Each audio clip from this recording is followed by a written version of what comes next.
drug dealers, the robbers, and the crooks. Well, actually...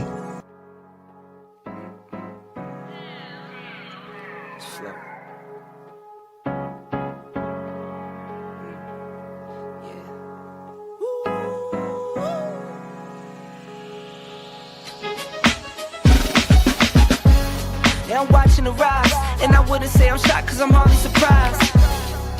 This one's for the ride, this one's for who knew I'd make it, just needed some time. This one's for my wife, could've left 1,000 times just to by my side. This one's for the grind, I knew it would happen, just had the strength in my mind. To the videos, they thought I was a black guy. That's hard to get over. A foreigner in the sport, but I'm fully devoted. I don't take it for granted that the door's been open. I knew I was different, I knew I was chosen. A breadwinner, but I'm soft-spoken. Authentic like a 5950 and there's no cap. Let's have a toast to that. Let's have a toast for the real ones. Let's have a toast for the real. Let's have a toast for the real ones.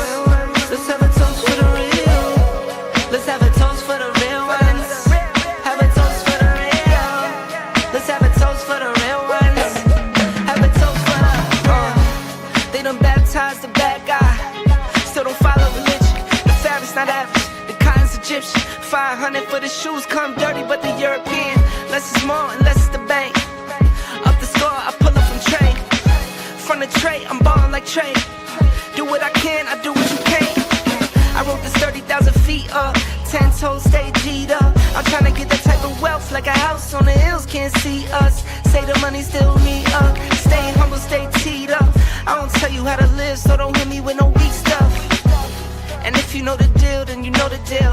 If it's real, then you know. Yo, what's going on, y'all? This your man Marcus A. Brown, and I'm here to tell y'all that I just got done with my first consultation with the brother Andre of Love Crossing Borders. I just wanted to give him his praises. I need y'all to do two things if you haven't already. If you haven't, subscribe to his YouTube channel, Love Crossing Borders. Also, if you are going to Colombia, if you're thinking of going anywhere, traveling internationally, please consider booking a consultation with the OG Andre of Love Crossing Borders. You will not be disappointed.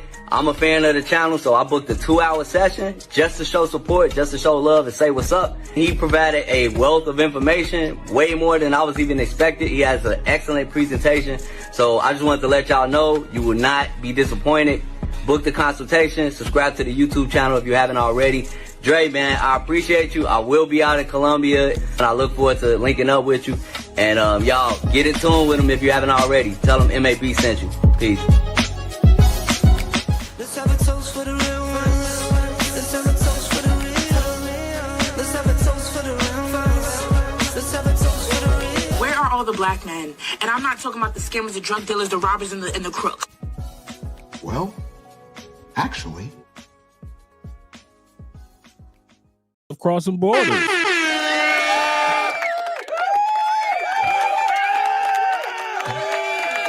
Yes, sir. Shout out to all you guys that are here watching Love Crossing Borders. Appreciate every one of you gentlemen, as well as a few ladies that show up from time to time. We got a great topic tonight, guys. Great one. Hey, I'll only report the news. I don't make the news. Once again, we got more passport sisters crashing out globally. They're trying their best. Here's the problem with the passport sisters. Here's the one problem that they're having. And if you're listening, ladies, hear me out. Too many of you are trying to do what the men are doing instead of doing what you should be doing. Too many of you are just trying to follow the pattern of the men, and it's not working out well at all.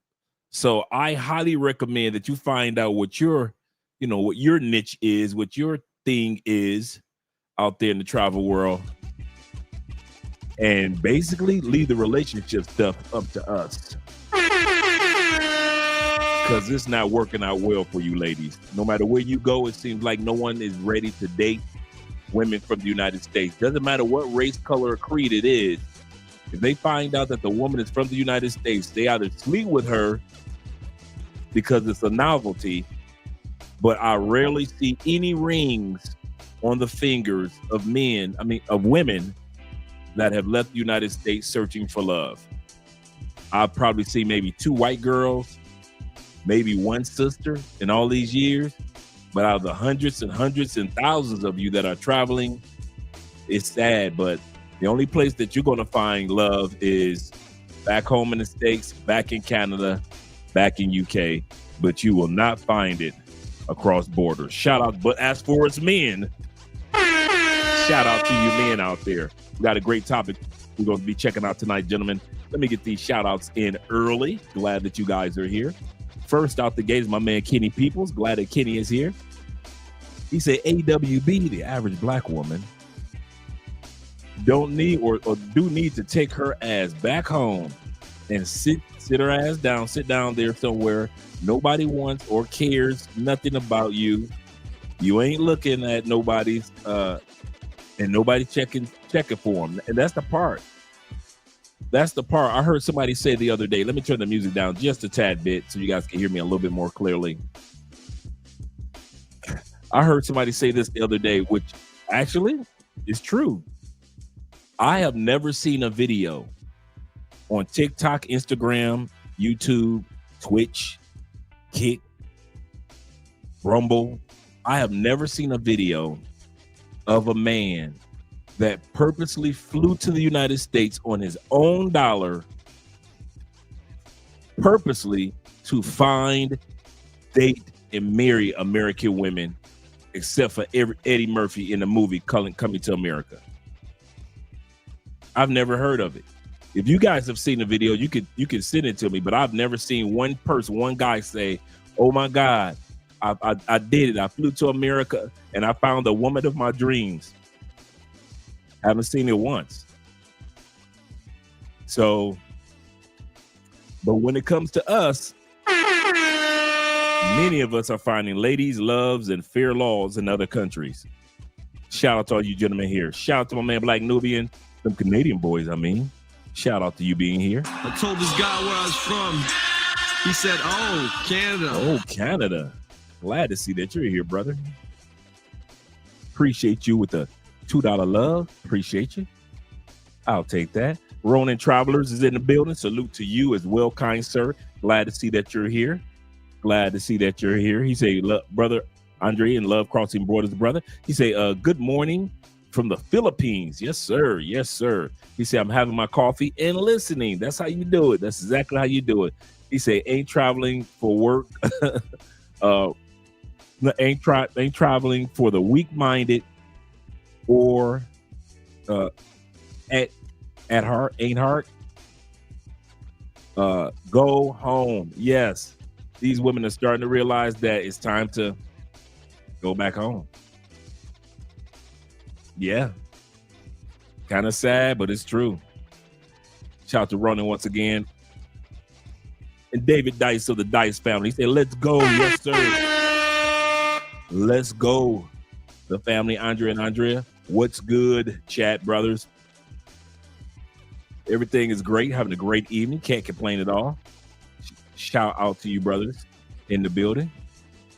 As well as David Dice showing the love. Appreciate David. David says, I don't know why your super chat's not showing. It's like it's showing up in one area, David, but it's not showing up in the other. That's StreamYard for you. That's StreamYard. Oh, there we go.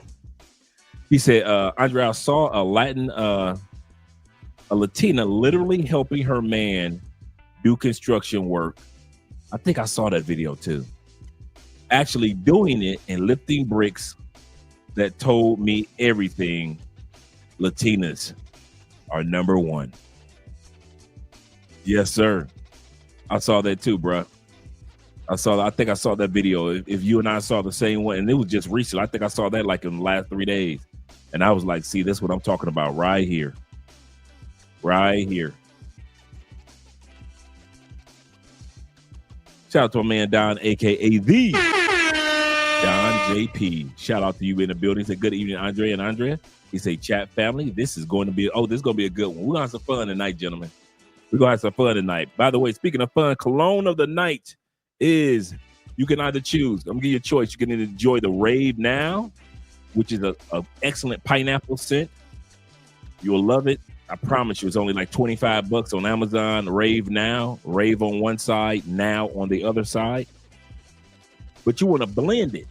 You want to blend the Rave Now, or you want to blend the Club de Nuit Intense, which is one of the #1 best-selling Creed Aventus clones. It's actually the #1 selling Creed Aventus clone in the world, really.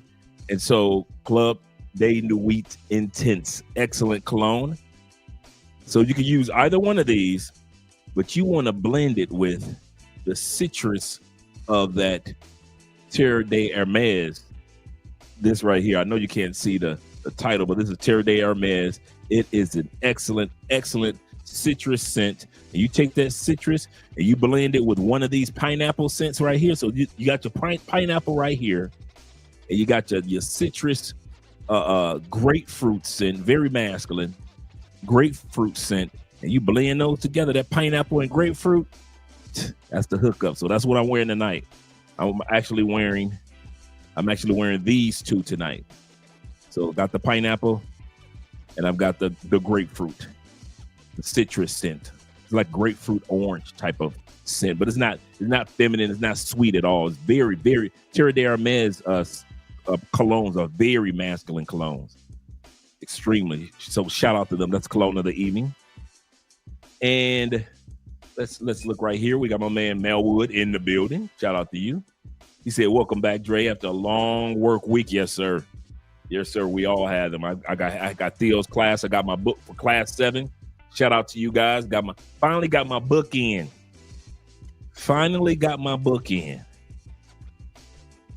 So all you Terraform guys, shout out to all you guys. We're ready. We are ready. Yes, sir. Yes, sir. Shout out to my man Rico in the building. Rico. He said, "My brother Andre." Yeah, I had an issue with the computer yesterday, man. I had to get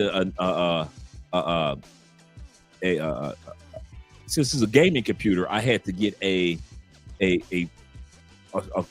better graphic card. So I took it downtown. Me and Andre, we took it to like not far downtown, but kind of like maybe 10-minute drive from here. And because in Cali, there is a whole area. It's like a gaming mall. Anything that has to do with computers, anything that has to do with your webcams, anything that has to do with a camera, anything that has to do with digital, there's a whole 4 or 5 blocks dedicated to anything you need, new products or you need repairs done. Very inexpensive, very good work. So if you're here in Cali, Colombia, if you let's say you graduated and you're working IT or you're working tech, you're like, man, I need to get a router, or I need to get a camera, or I need to get some work done on my laptop. Don't sweat it. Cali, Colombia, I don't know if they have an area like that in Medellin, but in Cali, Colombia, we have an area here that's like 4 or 5 blocks, and all just nothing but high-rise plazas, and all of them are dedicated to computers and electronics, as well as cameras and other software, other hardware. So shout out to you guys. Shout out to my man Reek being in the building as well. Tevin King of the King family in the building. Yes, sir. And my man, Poor Man 313. You better back the fuck up out my face, goddammit. I'm from Detroit, Michigan. Don't play with me. You know how the Detroit dudes do. You know how they do. You know how they gonna act. Shout out to you. And my man, Jay Carson of the Carson family. He say, "Evening, Dre." He say, "Salute to the fellas." Yes, salute to you as well, brother. Salute to the fellas. And sneak watching ladies. You know how they do. You know how they do.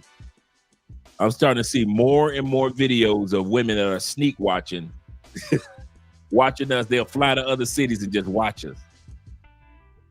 And then they'll go on TikTok and tell a story about what they saw. Shout out to my brother Rob in the building. Mr. No Excuses himself. Glad to see that you're doing great, brother. Hope everything is going wonderful for you. Once again, let me scroll down. Once again, Jay says this. He said, just had a talk with my 9-year-old son, and he said he wants to live outside of the United States when he grows up. Man, I wish I was thinking like that when I was 9. If I had known, yeah, I would have been the same way as your son. Shout out to my brother Ray. Good evening to you, kind sir. Good evening to you as well as my man Terry being in the building. Yes, sir. Salute them Southern boys from the Carolinas. Yes, sir. Shout out to you brothers that's representing the baby blue and white.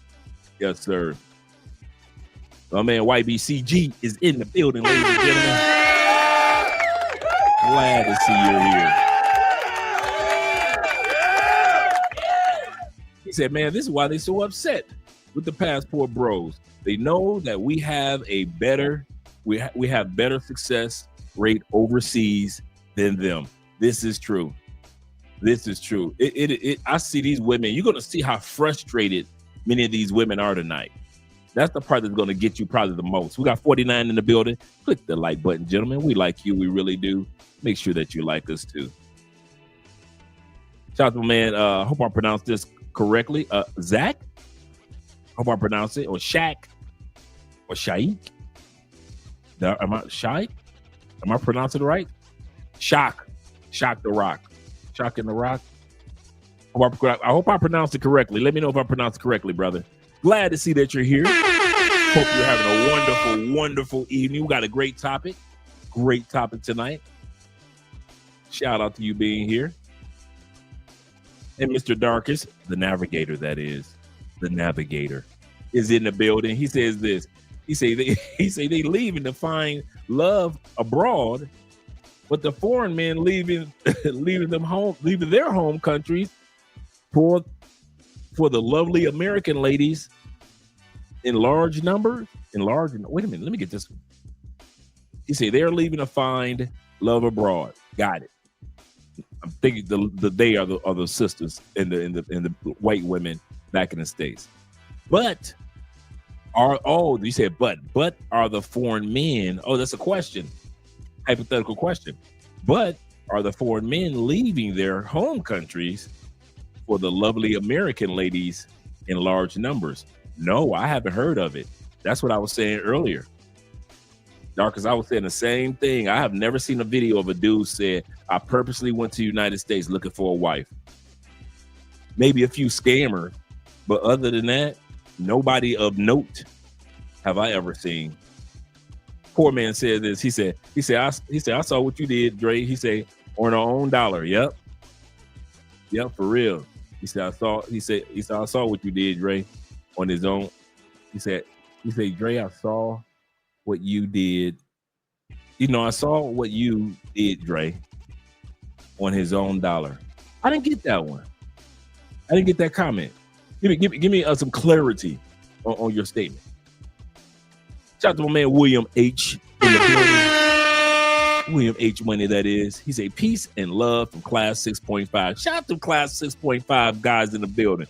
We appreciate you guys being here. Shout out to you. And my man Kojo. He said, I call Western women the invisibles. Not the invincibles, the invisibles. Oh, okay. The invisibles when they travel abroad. That's true. That I don't even lie, bruh. And I'll tell you why they're so invisible to me. I don't know if it is to you guys. I tried to be nice to some sisters in the States when I saw them. When they come down to Cali, I try to be nice. Man, they so funny style. They really think they're still back in the States. I remember one time was a sister sitting in a really nice restaurant. About four of us brothers were at the other table, and she was sitting by herself, and we were just trying to be cordial. Would you like to join us and, just converse and, I have to be here by yourself. And the sister was so funny style. We were like, no, you sit right where you are, sis. You ain't got to worry about us bothering you no more.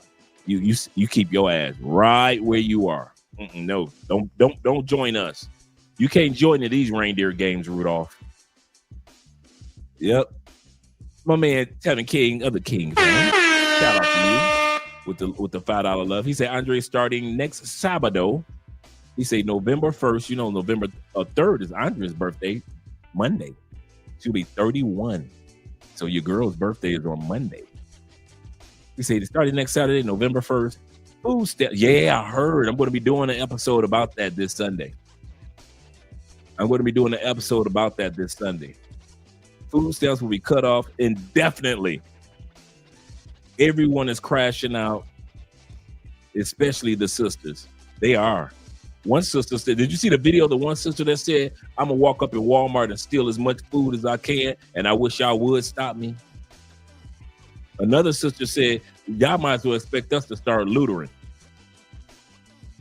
But you know what I'm hearing a lot of? And maybe I want to hear what you guys have to say about this. Let me change the music down. I want to hear what you guys have to say about this food stamp situation. And Thanksgiving is coming up and Christmas is coming. And they had already announced months ago, Trump had already announced months ago that food stamps will be coming to an end in November. Well, the shutdown kind of like confirmed it, but these sisters don't realize that November 15th or November 12th, there will be no food stamps. And that's mainly because of the shutdown, but it's crazy. Yeah, let me change this music real quick for us, because I want to hear what you guys have to say about this particular topic. I'm going to talk about it on Sunday, but I do want to hear what you guys have to say. Do you guys feel sorry?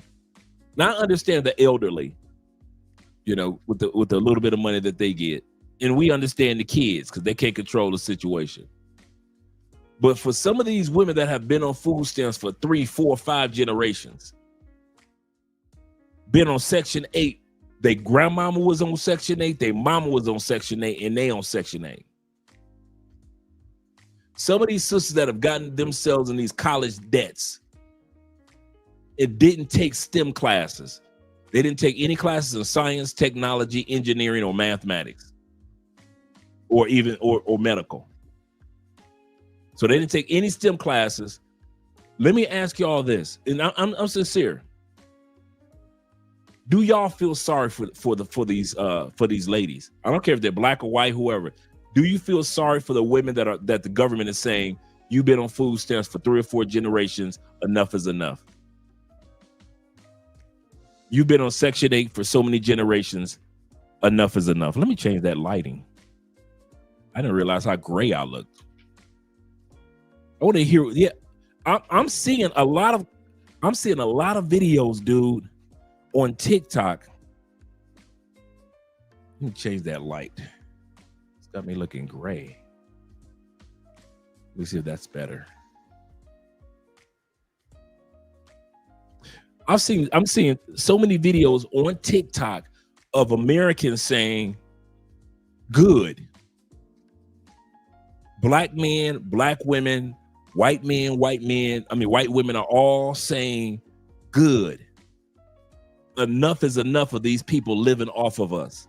It's one thing that you need help to get back on your feet. It's another thing if your grandmama was on food stamps and you on food stamps and got 6, 7 kids. Another thing that I'm going to be talking about this Sunday is how many sisters are homeless now with kids. One woman just a couple weeks ago in Detroit, you know, it's getting cold in Detroit. This woman left her kids, I guess she was trying to take care of some business, left her kids sitting in the car for 2 hours. I think some of you guys heard about the kids died. 2 kids died. She had reached out to Detroit shelters, but they didn't have any room for her. And then after the kids died, then Detroit want to give her a house. But it will amaze you, man. Women are out here with 6 kids. Women are out here with one woman had 10 kids. 10 kids and homeless in the streets. And I'm talking about some of these kids be newborns, dude. Looks like I'm freezing a little bit. Let me refresh this.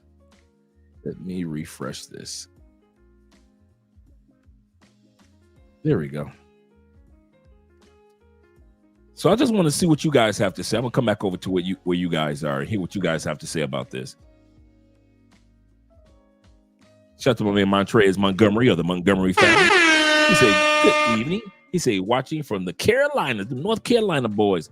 He said, I love that Carolina blue. Yes, sir. One of my favorite colors. I cannot deny it, gentlemen. He said, Dre, you said you never seen a foreign man Travel to America on his own. Oh, yeah, on his own dollar. That's true. That's true, poor man. Absolutely correct. I haven't seen it except for the movies. Shout out my man producer for real in the building. He say sneak watching the men. They do. You know it. Sneak watching the men. They don't want. That's a good point. I didn't even think about that. Sneak watching the men that they don't want.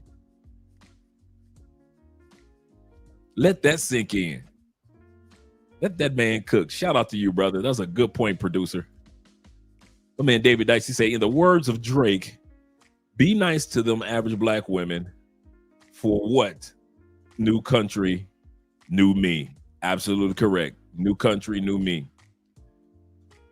Shout out to my man Player Mix in the building. Player Mix in the building. Shout out to you, glad that you're here, brother. He said our American women. I was about to say something slick. That's why I paused. I was about to say something slick. Let me go back. When I saw the word "our," I had to think about that. Our, but yes, our. He said, "Are our American women leaving to find love in other countries? The men in other countries don't want to deal with them, with them attitudes. Yep, and definitely aren't going to trick them, and definitely aren't going to trick on them." Absolutely correct. The men in another country are not going to spend their few dollars that they got on these women. They're not. And it's a nice episode. You're going to see that. You're going to see sisters in Europe. You're going to see sisters in Japan. You're going to see sisters in Thailand. You're going to see sisters in South America. I'm talking about the struggle is real. The struggle is real. So, yeah, you are absolutely correct, brother. He said, I don't get them anyways. No big deal to me. Absolutely correct. Shout out to E-Man in the building. Glad that you're here, brother. Shout out to E-Man. Hassan says this. He said, it's about the pandemonium. It's about to be pandemonium in them streets in the States. It is, bro. I ain't gonna even lie to you. It's about to be pure, utter madness. Shout out to our class mentor, group leader, the International Quiet Storm. Shout out to you, brother. You see, see my work. You see my work, brother. You see my work. I'm in the building. I'm in the building. Yes, sir. Yes, sir. Got my new notepads and everything, man. I'm ready with more notes. Yes, sir. Get that homework knocked out. He said, shout out to you, Dre. Class 7 is in the building. Yes, sir. Shout out to you for being an example to us, man, and keeping us all motivated and encouraged in class, man. Shout out to you. I appreciate that. Shout out to my Uncle Jeffrey here. I saw you, Jeff. Mr. Ghostface himself. I saw you out there. Aiken is in the building. Shout out to you being here as well. Shout out to Kojo being here once again. He said, I only feel sorry for their innocent young children. I feel the same way. Now I can yep. He said, hell no. He said, I don't feel sorry for any of them. Nope. Yep. Yeah. I've been seeing a lot of people on TikTok that's like, I don't feel sorry for them. I don't feel nobody. I've been hearing people talking about, like one woman said, I know my mama better get her food. Who you threatening? I know my mama better get her food stamps. I know that much. Y'all gonna cut people food stamp off on Thanksgiving, on Christmas? Anybody with common sense would know the government shutdown was not because of Thanksgiving or Christmas. We all know it's every year is the annual budget that takes place. Right now, for those that don't know, I know most of you guys do know, our federal budget begins at the end of September. It begins at the end of September. So right now we're, by way of budget, we're in 2026 already by way of budget. It's always been like that. These women actually think that the government plotted to take away food stamps in November when they had, even if the budget had passed, Trump had already told them food stamps about to get cut off. He had already told them. The budget just so happened to kind of like stop it faster, but it was already it had been written into law already. He had already signed it into law. So for all these people that are complaining, Trump gave these people heads up during his election. If you want to be for real, Trump told these people, I'm shit up. Y'all ain't gonna be happy. There's gonna be a lot of disappointed people, and I'm gonna make the rich richer. So if you're all about, remember before Trump got elected, what did I mention that we should all do for the next 4 years? Focus on our business.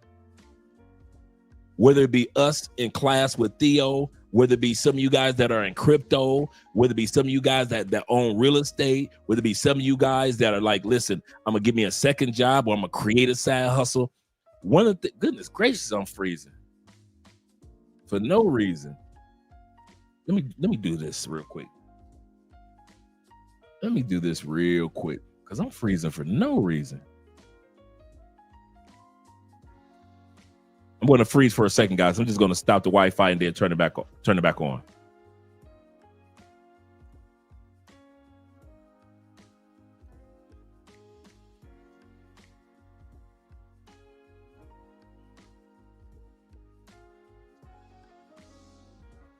Okay, maybe that helped.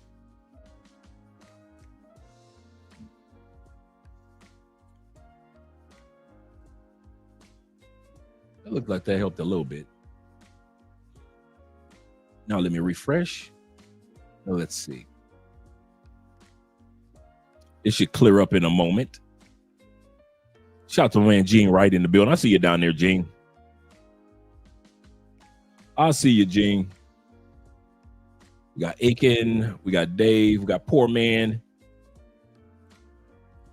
Yeah, that was last year with the situation with the lady and her with the kids that died. Thanks for the clarity, Poor Man. I know you in Detroit, so I know you know. You say, no, Andre, that lady left her kids in the car. Oh, to go to the casino. Oh, that's right.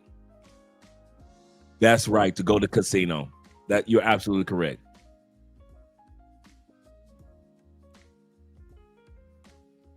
Shout out to Kings of Dreams in the building. My man Jay, happy Thursday, big brother Dre.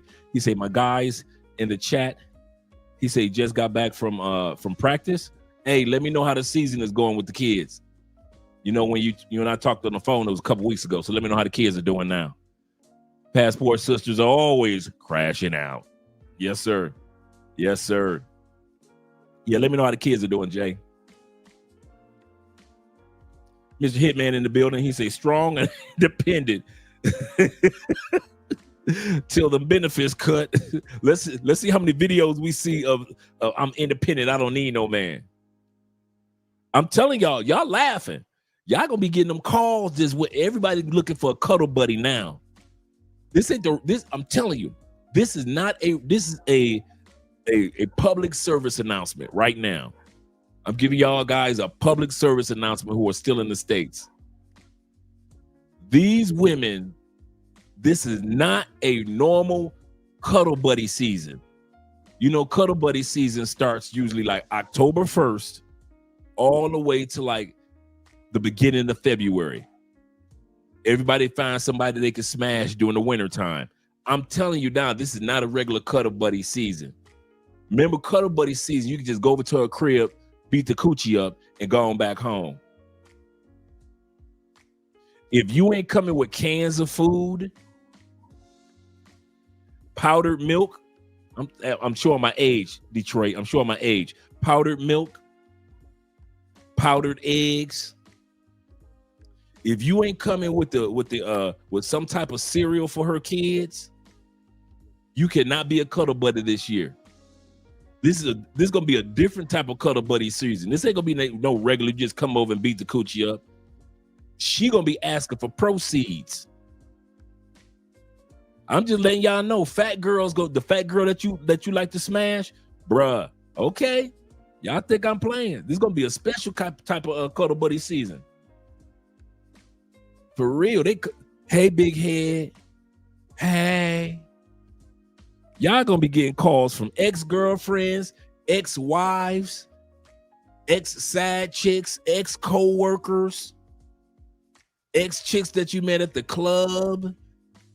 Watch. Okay, y'all think I'm playing. Watch what happens. We're gonna be right around. Okay, let's wait for a month. Watch what happens. This is not gonna be regular Cuddy Buddy season. These women looking for y'all to buy toys, as well as they looking for y'all to buy toys, pay for utilities, and pay for a tree.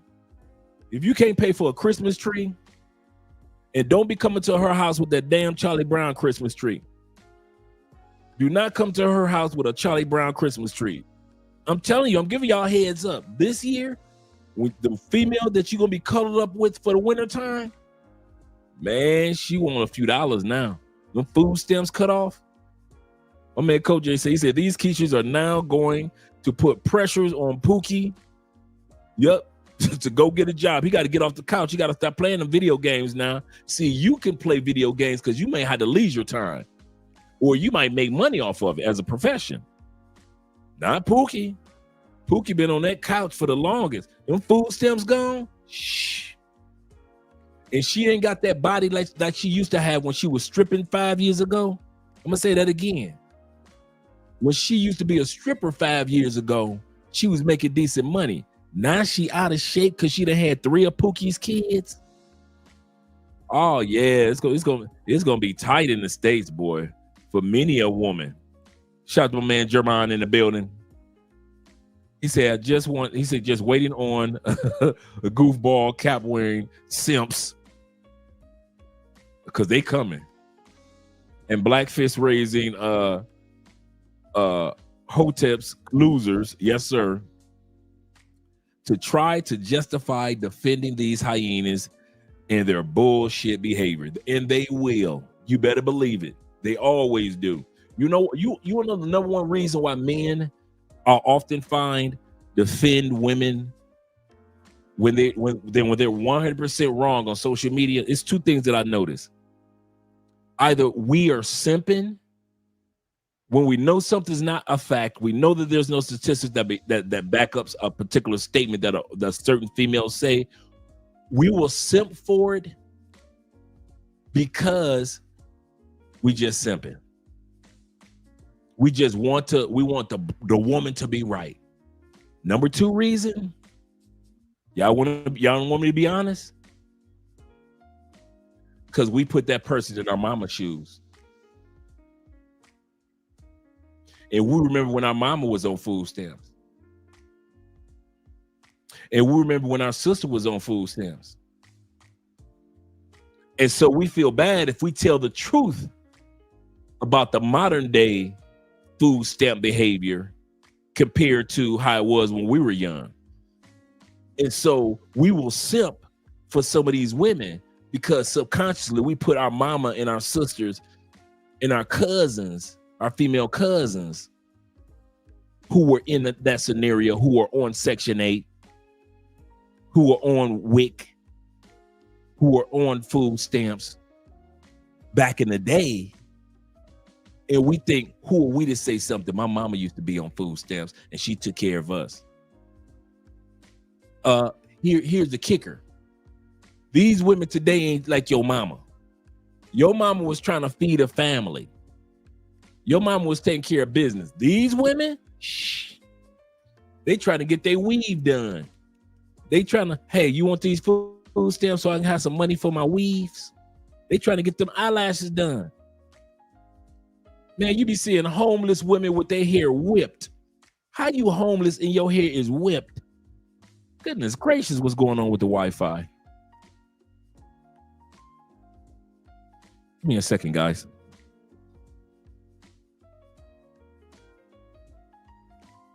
Maybe that'll help. Maybe that'll help. Let's see. Okay. Bobby Coltrane of the Coltrane family in the building. Glad to see you here, Bobby.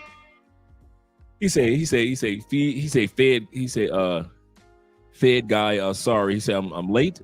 He said, but getting home, doing a little cooking. Yes, sir. He said right now making chicken wings and what's that? Arugula salad. Arugula salad. I had salad earlier today. I had fruit salad. Then I had fish and just a regular everyday Caesar salad. Glad to see that you guys are here. Yeah, them snap babies, man. And it just goes from generation to generation. It doesn't matter what color the woman is. White women doing the same thing, just from generation to generation to generation. Like, come on now. Y'all can't act like y'all needed help for 3 generations. Your family couldn't get off their feet for 3 generations. Could nobody go to school for 3 generations? Your grandmama, your mama, and you? Come on now. They got enough energy to spread their legs and let you bust between and let Pookie bust between their legs, but they ain't got enough energy to go out there and get a job. They'll let Pookie sleep on their couch, but don't tell Pookie to go get a job. I don't feel sorry for him. He said a lot of women are going to be in jail for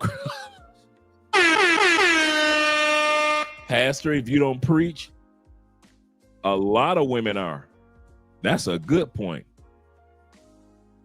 He said, I'm going to let Big Back Keisha and the law enforcement handle business. Yes, sir. He said, Big Shirley don't have ish to do with me. Correct. Shout out to Los Ben in the building. Glad to see that you're here. He said, straight up. I feel you guys. Let me make sure I didn't miss anybody because I want to get directly to the videos. Tori says this. Shout out to Tori Brown in the building. He said, let me clean up my question. What will it be like, in your opinion, for brothers who want to move to Colombia with the current situation? Me personally, I haven't seen anything, let me put it like this. So far, the situation between the 2 presidents are just 2 grumpy old men talking. I kid you not. All the tariffs that Trump is talking about, he had already put them on Colombia. Those were already in place anyway. All the we're taking away federal funding. He did that globally. So he's already doing that. So he's already taken away federal funding here, federal funding there. I'm trying to find out, why is he sending money down to Argentina? 20 billion, something going on. But here's the kicker, and don't forget this, because when we start talking about, in a couple of weeks, we're going to start talking about Guyana again. The Middle East is cutting the U.S. off from oil supplies. That's coming down the turnpike. Everybody knows that. America ain't got no pool in Africa. So they can't go to Africa and say, hey, we're going to kick in, because you know how America do. We like to kick in the doors and then steal somebody's natural resources. That's how we do. We don't do like China, and China say, hey, China be like, let me build something and we'll give you all the money you need. No, we just kick in doors and then let the chips fall where they may. We've always done it like that, right? Venezuela sits on the world's largest oil reserve. Colombia has a huge oil reserve itself. Number one export from Colombia is petroleum oil, or petroleum gas, I believe, if I'm not mistaken. Right next to Venezuela, you've got Guyana, French Guyana, and Suriname. Right there. They just discovered the mother lode of all mother lodes of oil over the last 6-7 years off the coast of Guyana. The United States is trying to bully all that oil I just mentioned to you. This has nothing to do with we're trying to stop drug deals. This has none of it. Not a bit of it. Don't believe. The only part of this puzzle that I'm not getting is the Argentina part, because Argentina is the bottom of the world. So what is the United States doing think about it. In your lifetime, you have never heard the United States talk about Argentina. On television, you ain't never seen our president go to Argentina, any of our presidents go to Argentina. We haven't had our ambassadors talking about so I'm trying to figure out what the hell is going on to where we're sending $20 billion from out of nowhere, mind you, to save Argentina. Now, mind you, in South America, Argentina's economy is almost as bad as Venezuela's. They just don't have the same amount of crime, but their inflation is crazy. So I can understand they broke in Argentina. Broke. But how is that America from out of nowhere, and we claim we can't help our citizens, but we're sending $20 billion to South America? At the same time starting beef with Venezuela, world's largest oil reserve, Colombia, connected to that oil reserve, Suriname, French Guyana, and Guyana, the mother lode off the coast of South America. It's not a coincidence all this is happening right around the time that the Middle East is starting to close its valves to the United States and using the dollar and oil. You got boats coming in, you got boats being, bombarded. And I'm not trying to go into the political side of any of this because we're trying to talk about what's going on with the ladies. But what I am saying, being down here, I noticed certain things. So how does this impact us? I have been noticing, and I want you guys to know I'm telling the truth.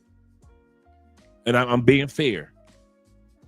There has been an uptick in them asking us for criminal background checks to get a visa in Colombia. There was a time they never asked you for a criminal background check. Now you have to have one if you're going to apply for a visa to stay in Colombia. Not an extension. Now, extension, you don't need that. So if you want another 90 days extension, after you use 90 days, you don't have to do that.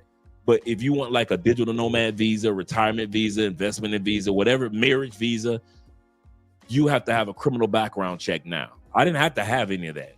My man Los, who's married, he didn't have to have any of that. He's in Cartagena. We didn't have to have any of that. My man Rob, no excuses. He didn't have to have any of that. Now you guys do. Number two, suddenly Colombia is always checking people. They just randomly checking cell phones and checking your luggage when you come into Colombia. There was a time when nobody thought about your phone being checked by Colombians. Now, mind you, every time I went back to the States, they were always pulling somebody to the side to check their phone. I've only in the 7 times I've been back to the States, of those 7, 5 times I've been pulled over by my own country to go through my luggage and to go through my phone. So I'm used to it. So when people say, "Oh man, I went back to the States and they go through my stuff," they've been doing that to me for years. So I don't trip on it. But here's the third one that I'm starting to see. Colombia rejecting visas for no reason. It used to be, I kid you not, it used to be when Andre helped somebody do their visa application, 99% it went through. No issues. The last few, the visa get rejected, and on the form, it just says, it's almost like it's, and I'm paraphrasing. It's almost as if they're saying, because we had the right to reject it. I'm paraphrasing the statement, but it's basically saying because the government has the right to reject the visa, we don't have to give you an excuse of why we're rejecting the visa. And that's happened to guys that even had visas already in Colombia and was just getting a visa renewed.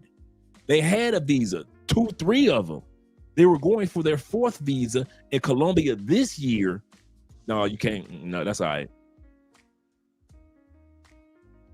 And it's not just you guys. Me and Andre was just talking a few months ago about a guy a Puerto Rican guy. He's a salsa singer. He's been coming to Colombia for 40 years. No issues with his visa for 40 years. This year, rejected his visa. So I don't think, I'm saying that I'm noticing certain things, and it's not a coincidence that this dude been coming here from Puerto Rico and American Providence for 40 years, and now he gets rejected. I don't think it's a coincidence that when Andre is doing visa applications, and they don't sit back and say, well, your visa was rejected because you left something out on the form. Because here's how Colombia works. Don't forget this. If you're doing it yourself, you got somebody else doing it for you. Remember this with your visa. If there's anything missing on your application, Colombia will reach out to you immediately before they make their decision. They don't make their decision with an application that still needs more information. They normally make their decision. Let's say you gave your birth certificate, but it wasn't certified or notarized or anything. I'm just paraphrasing. Colombia will reach out to Andrea, for example, and say, hey, he needs to get a copy of his birth certificate notarized. They won't sit back and say, well, we reject his visa because his application, his birth certificate wasn't notarized. They don't do that. They literally tell you what is missing and give you a chance to fix it. So any of you guys wonder, well, did they get rejected because they left something off their application? No, Colombia will let you know if you left something off the application. The last few visas, it's just been basic. I forgot the term, man. I kid you not, forget the term. But the term actually says, because the government has the right to reject the visa. Nothing else. You like, what? Now, mind you, we know plenty of people that have had their visa approved, and we've had visas approved, plenty of approved, but we're starting to see an uptick in, let's say if Andre got 10 people visas approved, it used to be maybe 1 or 2 that need to be resubmitted. Now it's 4.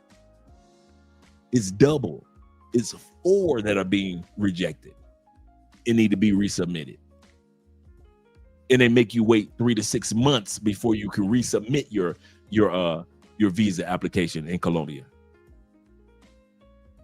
None of what I just described, the oil, the money that's given to Argentina, the bombing that's taking place off the coast of Venezuela, the 2 presidents beefing with each other, none of this that's taking place in all of South America is a coincidence. I don't know how the puzzle is being put together, so I don't have the final answer, but I can say that none of this has ever happened in since I've been down here. None of this behavior has ever happened. And so now it's one of those scenarios that I don't know. I don't want to make any brash or rash judgments. But I do know that none of this is coincidence that I'm seeing here in South America. Shout out to you guys.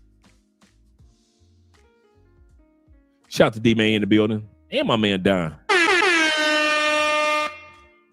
D-Man says this. He said, shout out to you, Jay. He said, Theo, class 7 in the building. Yes, sir. He said, these ninjas are out here in the States about to go to war over some $750 a month food stamps. Take your ass to work. Facts, man. Facts. Like I said, Trump had already told. You know what this reminded me of, D-Man? This reminded me when I used to warn people, Biden during the pandemic, remember you didn't have to pay your rent. And I had warned people, if you don't pay your rent, at least every month, keep a chunk of money in your bank account that you would have paid on your rent, or just continue to pay on your rent, even though Biden said don't pay on your rent. Even though President Biden said don't pay rent, you pay rent. And I kept saying that. When it was over and rent had to be paid, did y'all see how many people got kicked out of their apartments and their credit was too bad to get into a new apartment? So they had to go move into hoods. People that used to live in the suburbs, because they got kicked out their crib and they've been living in the suburbs for like 15, 20 years, the only apartments that will let them get up a spot back in the hood. This is what this reminded me of the food stamps. Trump had already told them, listen, I'm about to shut food stamps off. If I become president, I'm shutting food stamps off. And white people thought he was playing. And black people thought he was playing. Yeah, I'm about to shrink this government. Yeah, I'm going ahead and do what Republicans should have done a long time ago. And they thought the dude was playing. The one thing I'm about to continue to tell dudes about Trump, I am not a Trump fan at all. But the one thing I can say about Trump, he ain't lying to y'all. Trump gives no F's, and that's why he don't lie. He don't sugarcoat nothing. He tell you straight up, I'm about to tear this country apart. I told y'all, if y'all elect me, I'm tearing it all up. And I don't mean for the good, I mean for the rich. And if you ain't rich, or if you ain't trying to be rich, you falling by the wayside. The calling that Trump is giving everybody is get your money up. All those, I'm serious, guys. These next 3.5 years, you can whine and cry with everybody else, or you can get your money up. But during the Trump administration, you can't have both. That's one thing I noticed over the last 9 months with Trump. He is only helping people that's getting their money up. If you ain't trying to do nothing to get yourself on another level of life, he ain't trying to hear you. If you ain't trying to get into a position to get some of these tax breaks, I ain't trying to hear you. He really not. And he never lied about it. He never lied about it. Trump ain't changed from the Trump of 2016. He's doing the exact same game plan from 2016. I don't know why everybody trying to act like this is something brand new. This man been doing this for the longest. Why you think one of the reasons I left? Because I knew that he wasn't lying when he said he was going to do what he was going to do. Shout out to Black Nubian once again. Let me scroll down and get ready to get started with the video. We got 90 brothers in the building. Shout out to all you gentlemen that are here. Man, I'm glad to see you guys here.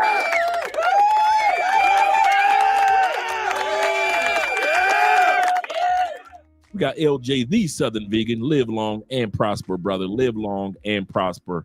Yes, sir, brethren. He said, Dre, that's what the men are saying about the women on those TikTok videos, complaining about food stamps with their hair and nails done. That's the craziest part. The craziest part. Yep, those Sims they never learn, man. They never learn, producer. They never do. Let me scroll down a little bit more. Let me see who I haven't missed. Shout out to Black Scorpion in the building. He wants a military base in I was thinking that too. I've been thinking that the exact same thing, man, because he's actually pulling from the China playbook. China throws a little bit of money to an African country. Hey, do you mind if we build a military Air Force base right here? We don't want anything else. We want to build a little military Air Force base right here. You got and this is what China tells the African country. How about we do this? How about we build the Air Force base for you guys? And if we ever need it, will use it. And most of these countries are like, wait a minute, we get a brand new Air Force base, billions of dollars, all the technology of China to help us become a better country. And all y'all want us to use an Air Force base whenever y'all need it? Yeah, that's all we need. And the countries are going for it. Now, America is trying to use the same playbook in Argentina because Argentina is broke. And Argentina falling for it because they think it's white people helping out white people. Yes, my white brethren, you coming down and reaching down to the only white country in South America to help your white brethren think you out. No. Argentinians are stupid enough to believe that when they go for it. They're going to go for it. Not realizing they're about to get used.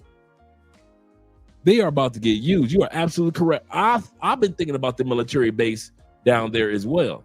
I do not think it's a coincidence. Just think about Russia does not have a military base in South America. The United States does not have a military base in South America. China does not have a military base in South America, the big three. I don't think it's a coincidence all this stuff is happening from out of nowhere in South America. From out of nowhere in South America. Yeah, consequences of the poor visual management or vaginal management will be on display. Absolutely correct. Yeah. Oh, is it $40 billion going down there to Argentina? Yeah, he doing too much, man.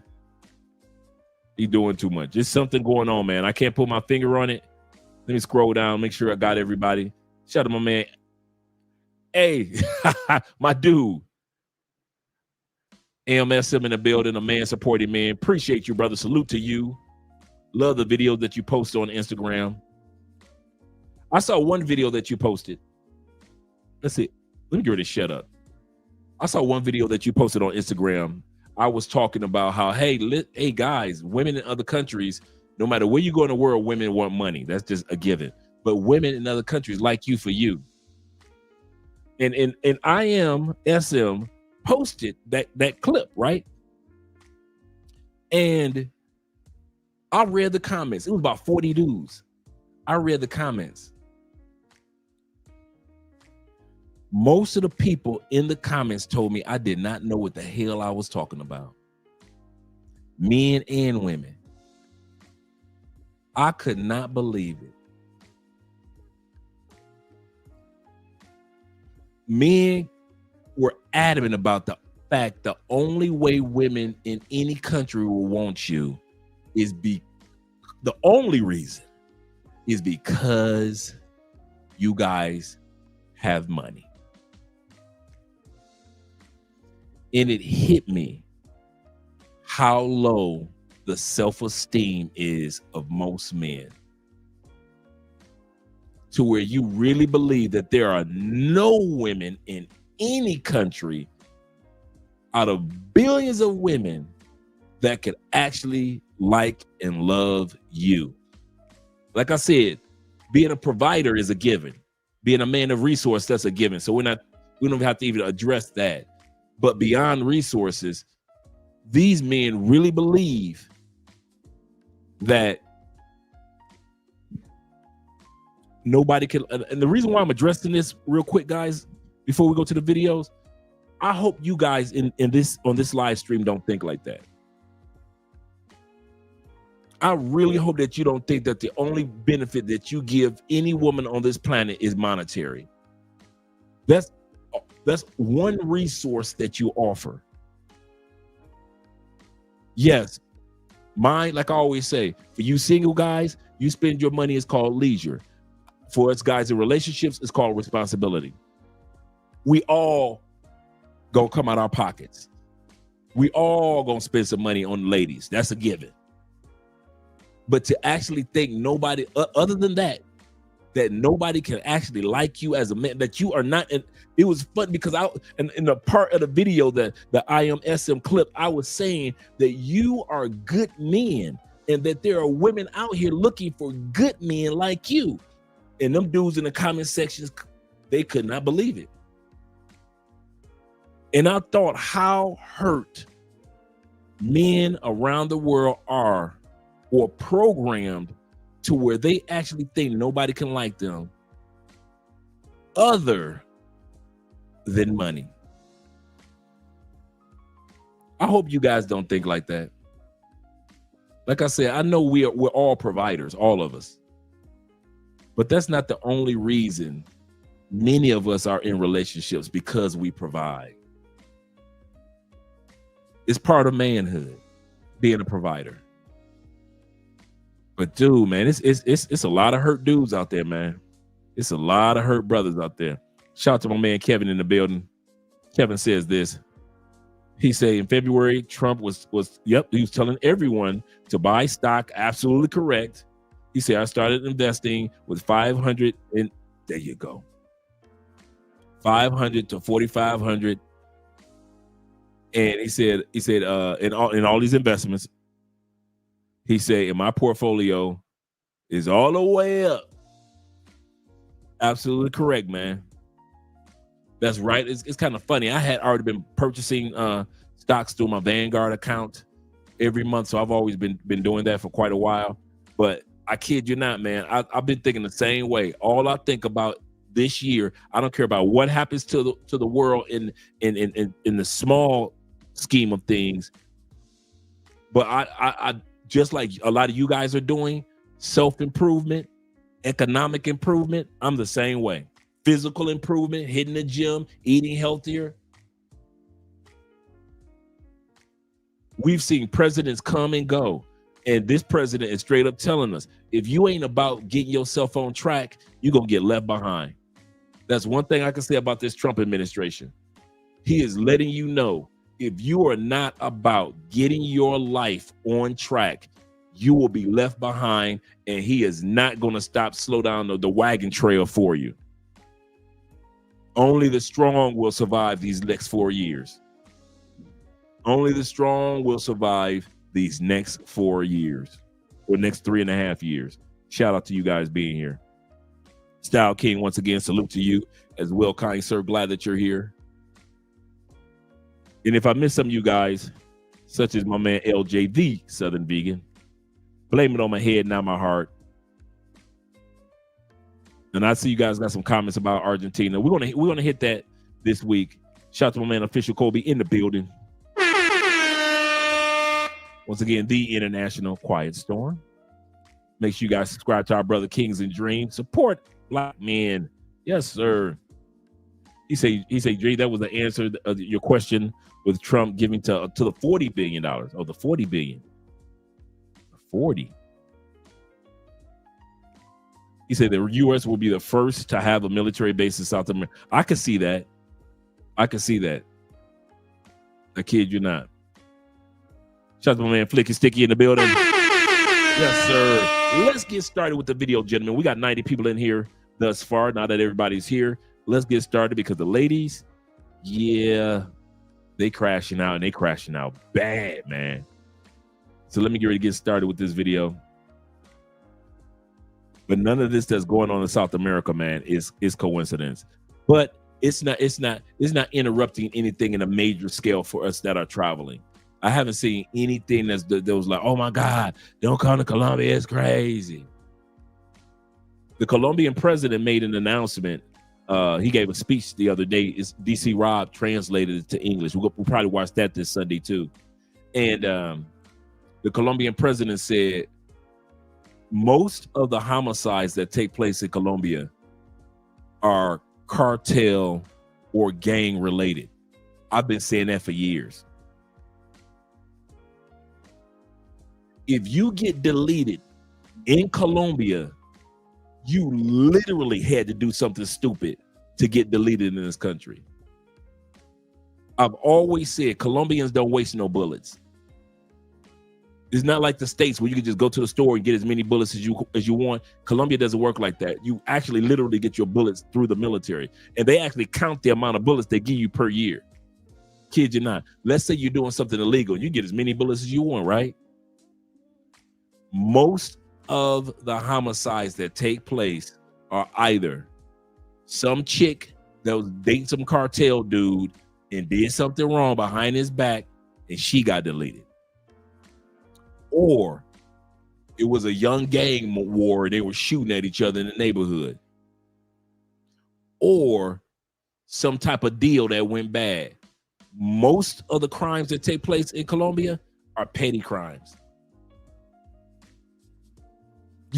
Nobody's walking around serial deleting in Colombia. Every once in a while you hear something like that. You don't hear about mass deletions in Colombia. Nobody's just walking around rah, rah. You don't hear that. Every blue moon you might hear something like that, but that's not the norm. That's not the norm. I kid you not. So my point in saying that, if you're not in the cartel, if you're not around the criminal element, I'm gonna say this, say it like this too before we go to the video. The reason why we see so many brothers get drugged in the pay for play world, and some of them get deleted because they OD'd. Remember, no matter what country you go to, pay for play is still part of the underground element of that country. So even though we wanted to be innocent and cool, it's still ran by the underground. And so since it's ran by the underground, there's a chance that stuff can happen. No matter what country you go to. No matter what country you go to. Shout out to my brother Jay in the building. And Garland representing. Yes, sir, Mr. Wiggins. Let's get started with the video of the ladies. Oh, ladies, we love y'all.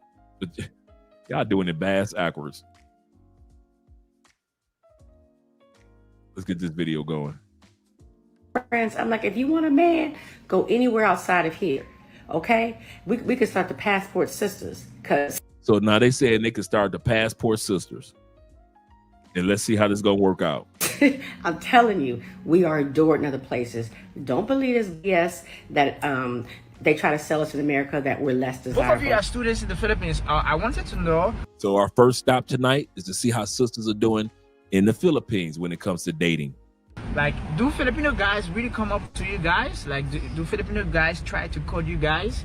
You mean approach, like want to date? Yeah, asking you to date. Okay, for me, honestly, nope. See her face? The African sister said the Philippine dudes don't walk up on the sisters. The American sisters have been saying this for years. No? No. I walk her back, I set my alarm, get, showered, take my makeup off, all that stuff, and I was like, okay, we got the sister in Korea. Nami in the morning. Like, I was just really excited to go to Nami. So I wake up, I get ready, I text them, ready when you are, haha, smiley face, nothing. Nothing. You see them eyes? You can read, it's written all over her face. Nothing. I got no text, no call, nothing. So, he's all apologetic the following week and everything. And the first thing he says to me is like, let me make it up to you. You should come over. Yeah. I'm like, come over why? He's like, oh yeah, just come hang around soon. Shout out to Theo Wolf in the building. Theo says this, do terraform with your girlfriend in Colombia and she would drug herself to escape. For real, that's work. I can show you around Suwon, hang around my house. I'm like, you think I'm stupid. What it's like dating in Japan as a Black woman. So let's get right into this video, shall we? I will say, I'm not here to play any games. I'm not here to play with your feelings or sell you a dream. But a lot of Japanese men, the ones who do want to date interracially, go for white women. Despite all the simps, all the panders, all the toxic feminism, and all the equal rights, modern women are still not satisfied. By trying to copy off of the Passport Bros, what are you ladies actually escaping? In order for the Passport Sister movement to work effectively, you will have to be 100 times more feminine than those foreign women in those countries, which Excellent point. They don't even have to worry about finances. They don't have to worry about finances. All they got to do is be fit, feminine, and friendly, and they can't even come to another country and do that. They can't even come to another country and be fit, feminine, and friendly. I highly doubt that can happen. Passport bros.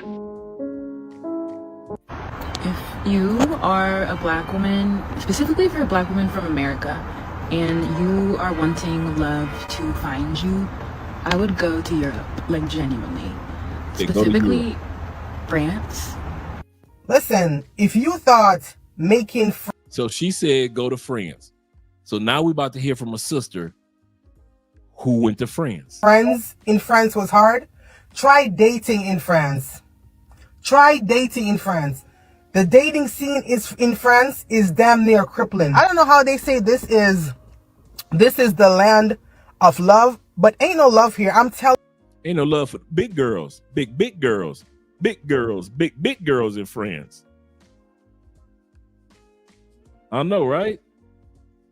You ain't no love here. And if you're a woman dating in this country, you have to be very careful because you will be damn near ran through like a damn McDonald's. Okay, men will come in and out and they don't want no stable relationship. People don't really make connection in this country. See, they're like she no experience by way of experience of men running in and out of her in France. The dating life in this country is damn near crippling. Nobody is connecting with nobody, and they paint this image of, oh, country, the land of love. Ain't no love here. People here are lonely. People here are lonely. Nobody's making any connection. Nobody's dating anybody. You stop with all that damn lying. Y'all, let me give y'all a story of time when I went to Jamaica with a homegirl. Okay, we back in Jamaica now. I told y'all we're going around the world and hear the ladies crashing out globally. We decided that we're going to go do some more shit. So we go do the horseback riding and then we do the rafting again. We get there and this is like, you listen, when you on vacation, do your motherfucking thing. I don't care. Like, do your thing, but don't make the whole trip about a nigga. You know what I'm saying? So I'm over there talking to the guy that's doing my massage. It gets a little quiet. I hear this girl back here fucking. Cool. Don't have a problem with it. You grown. Do your thug thizzle. I don't give a fuck. So that's not the problem. The problem is, once we got done, the guy mentioned payment or whatever, and she's like, I fucked this nigga, da da da. You know, I shouldn't have to pay him. I'm thinking to myself, did y'all discuss that before you gave your stuff? See, this is what I don't like about y'all women. Y'all don't discuss how things are supposed to go once something is done. Y'all just assume that this nigga ain't gonna want his bread after you give him some ass. So they're in Jamaica on the rafts. She getting a massage. She noticed her homegirl over there getting smashed by the Jamaican dude. I guess her homegirl think just because she had a couple orgasms that she don't owe the Jamaican dude his money. And she's saying, I don't know why she think that she can do pay for play and not have to pay. No, that's not how the fuck that works. Discuss that shit. Hey, if I give you some ass, I ain't giving you no money. Like, but honestly, it should be understood, like coming from a nigga, but you know, we in Jamaica, whatever. So since, you know, a lot of passport bros are on my page basically saying that I'm lonely and I'm jealous, guess what I did? I got my passport and I'm in the DR and I'm looking for a husband. But there is a pattern of Dominican men. They're good, genuine people from the beginning. They tend to, when you get in a relationship with them, slowly but surely, they tend to start asking for money. Now, not the Dominican men. No, the other sister just said she got a passport and she went to DR because the men and DR gonna take care of her better than the American man. Now this sister just said she been living in DR. And the Dominican men are nice, but they're gonna ask you for money.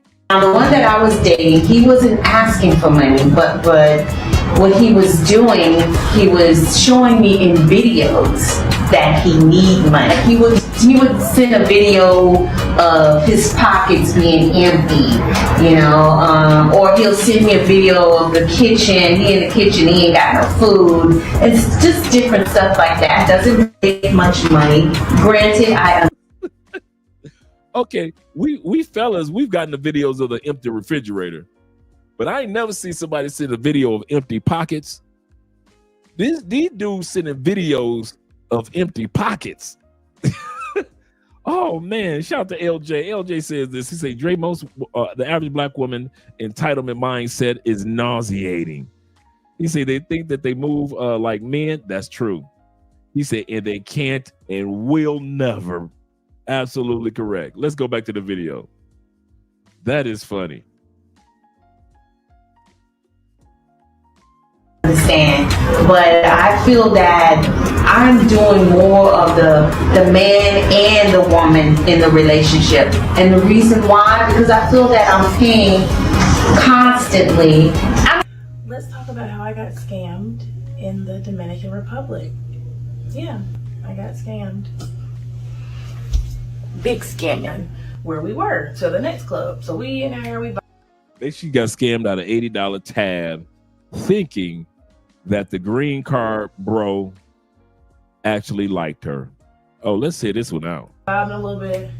He pull up on me again, like, hey, can I have $80 because I can't cover this, I don't have the money. I'm just like, no, you can't. Like, no.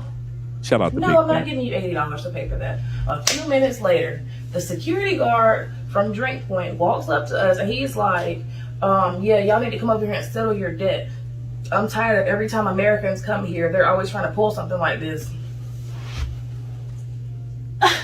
Sir, what are you talking about? So immediately, in the back of my mind, I'm thinking, okay, this guy then ran off and not paid these people because it's a scam. Immediately, that's another thing I think that pissed him off too as well. He kept trying to sleep with me. When you touch down in the that scam they've been doing in Colombia with women too. The guys will be, remember the sister last year that was in Medellin? No, earlier this year, she was in Medellin. She was alone. She said, I'm gonna go to the club. So she went to a club and her Uber driver said, well, I'm not working. Well, let's hang out. So she like, well, I'm by myself in Medellin. She hanging out with the Uber driver. Uber driver popping bottles. We did a recap on this video earlier on her situation earlier this year. All of a sudden, while she's sitting up there going to the ladies' room or something, Uber driver disappears. The sister said, this was a sister in Medellin. She said, by the time I looked up, the club was closed. I was the only woman left in there, and I was surrounded by 6 or 7 cartel dudes that was looking for their $600. She said, I didn't have $600 on me, USD, $600 in Colombian pesos. She said, it was 4:30 in the morning. I'm calling my family trying to get somebody to send me some money. She said, I couldn't get nobody from family. She said, I called a friend in China. And the friend in they're talking about a sister. The friend in China sent her the money to give to the cartel dudes. And she said she said, even after I gave them the money, they held me in that club. She said, I didn't leave that club till 7 o'clock in the morning. They held me hostage in that club that long. She said, so I just finished, I think it's either in this video, but in another video, another sister got scammed. And I forgot what part, I think it was in Europe. Same scam. Meet a dude, think he friendly, popping bottles, and the dude disappears on his way to the men's room. And left the woman with the bill in Europe. These sisters got to be careful, man. Yeah, for real. That same scam works every time because sisters be going to spots and they be all lonely. Well, men do that too sometimes.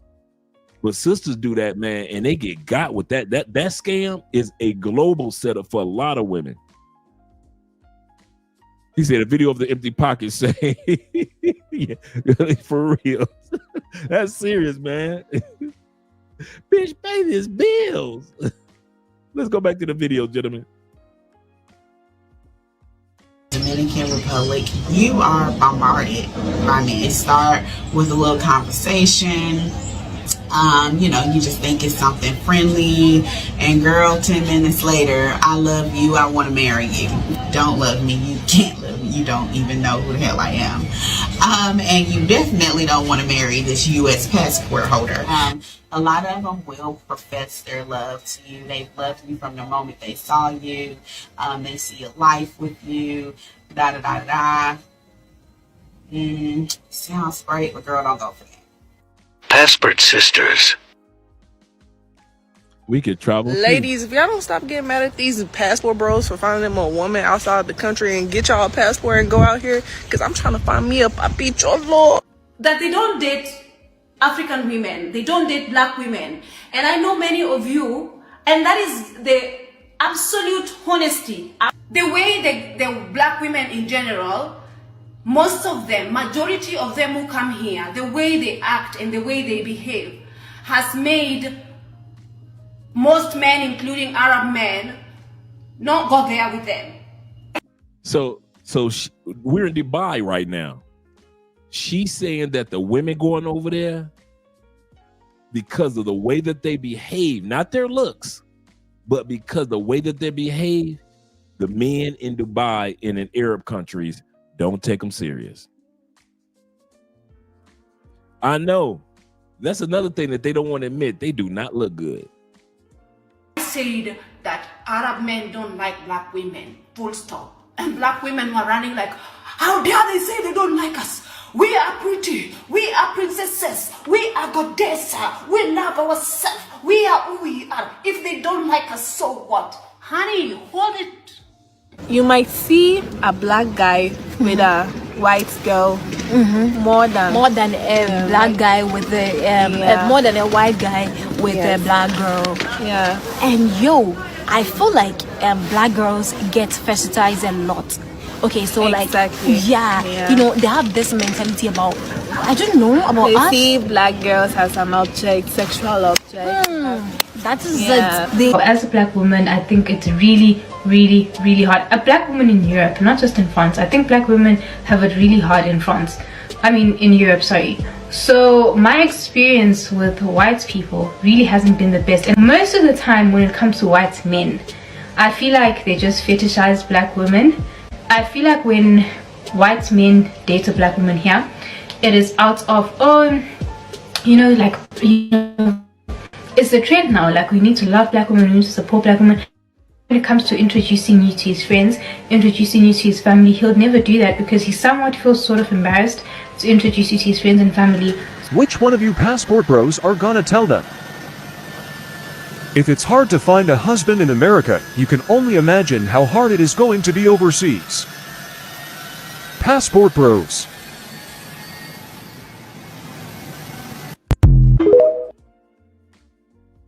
But let me explain something to you. I just said that there's a better option in another country for black women to live in peace. And you notice how hit dogs holler? I'll be a passport sister if that gives me peace. That means peace over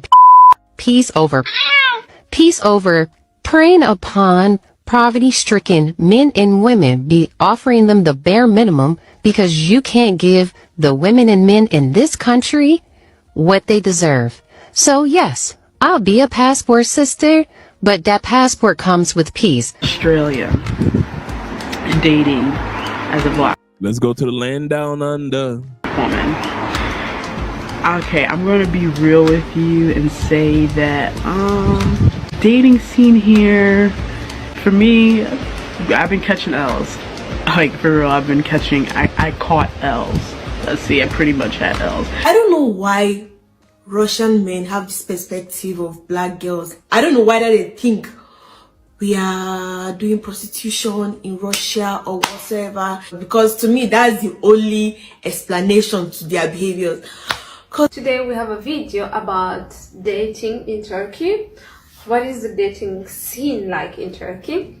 So dating in Turkey is quite tricky if you're an African girl. Like our skin color, this one. There are some people. Can we be honest? How come these women don't want to admit that they are not,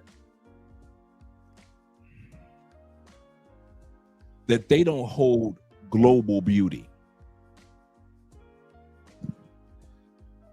There are women that may look decent for their hood, but they don't look decent for their city. There are women that look decent for their region, so they look good for a New Yorker. They look good for a New Yorker, but they don't look nothing like them California chicks. She might look good for Texas. She's being ignored in Miami. Same thing with these women that we're seeing. These women are trying to act like it's about race, when each and every one of them we're seeing are, except for maybe the one in the beginning that was kind of cute, that got, the dude didn't show up for the date. But other than that, every one of them that we seen, it had nothing to do with race. Girl, if you was white and looked the same way, you are not attractive. And I think a lot of women they're blaming race on the fact that they don't want to admit that physically you might not be attractive to men in your home country. Therefore, physically, you might not be attractive to men in other countries. A lot of women don't want to admit that part. You know, some of you guys that may be like 5'7", 5'8" in the States, and they may, you know, women might act funny style to the short kings. You go to another country, you just a regular everyday dude. You blend in with everybody else around the world. Ain't nobody tripping on your height in other countries. You just a regular dude. But women, they want to use that black as a scapegoat. Shout out to T-Mac being in the building. Christopher says this. He say, black think that they don't have to compete, or black women don't think that they have to compete for a man. And that's the part women in other countries realize. It's all about a competition. Absolutely correct, Flicky. The competition is steep. South of man Choco City says this. He say their attitudes and sense of entitlement disqualifies them more than. Absolutely. Absolutely. Yep. They want to blame it on colorism. In many cases, sisters, is not colorism. You got to realize you competing, you going to Europe, yes? You competing with them slender, slim, tall, white girls. You competing with white girls that got asses. They ain't like the States and Canada with the flat white girls. You got the new breed of white girls in Europe. These women dress on a totally different scale than American women. You see how each time they show a woman from the United States, look at her hair, look at her outfit. She looks like she's from the States. She doesn't look like she's from France. These women, you compete with women that have grew up with fashion going to the grocery store. Same thing here in South America. One of the ways you can easily tell a sister or a white girl from the States, their clothing attire. They cannot compete with these women in South America, even with the simplest outfit. The simplest outfit. My man producer says this. He say, it be the chicks with no gym. If you don't preach, pastor, he said it'd be the chicks with no gym membership, going abroad, looking for the passport bros. You can't make this ish up. Theo says this. He said black women from Japan next to Japanese Akoi or Kyo. He said, bro, isn't even close. Absolutely correct. You see how the Japanese women are built. You see how the Philippine women are built. The Chinese women are built. Taiwan, Thailand, Indonesia, Malaysia, Cambodian. You see how these women are built. You see these women and you want to blame it on your skin tone? Instead of going to the gym in France, instead of taking etiquette or fashion classes in Europe. When in Rome, they really think that they can bring the mentality, their behavior, in other words, as well as their outfits, their body types to another country, and they're supposed to just automatically be accepted by the men. That's like women from the States coming to Colombia and thinking that these Colombian dudes are going to ignore all these beautiful women in Colombia, or the Brazilian dudes are going to ignore all the gorgeous women in Brazil for these out of shape American women.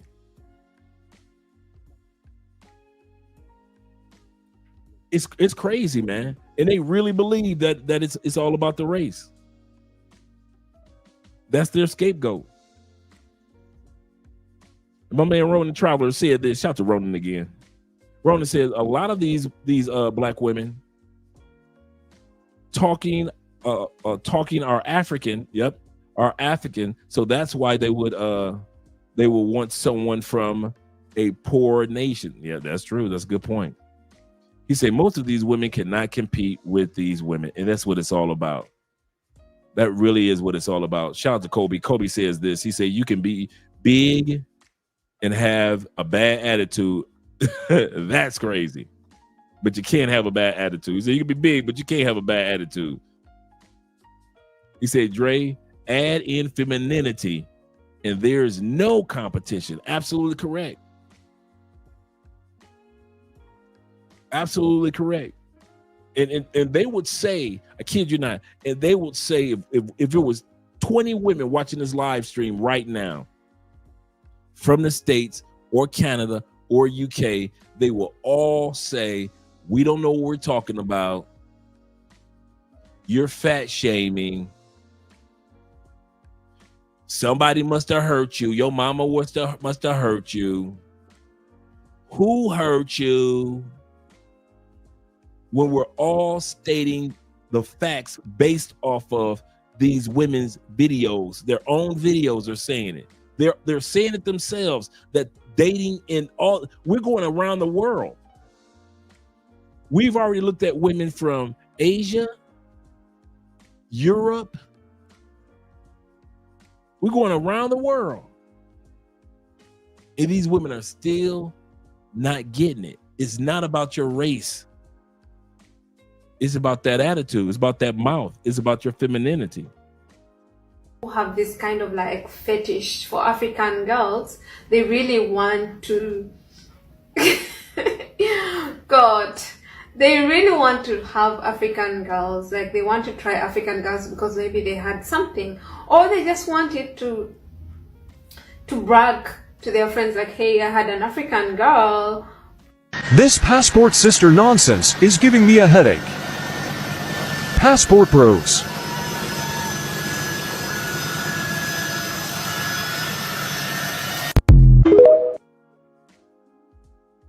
So guys, I'm officially a passport girl. I am done with the broke 50-50 men in America. I don't know what's going on with her makeup. We're going to roll with it. That want to go 50-50, that want you to cook, clean, and be a slave. I'm officially a passport girl. I'm going overseas now to find my masculine husband who's going to provide for me and pay all the bills. So, passport girl, official. This is why I always tell women, date outside your race. Date foreign men, okay?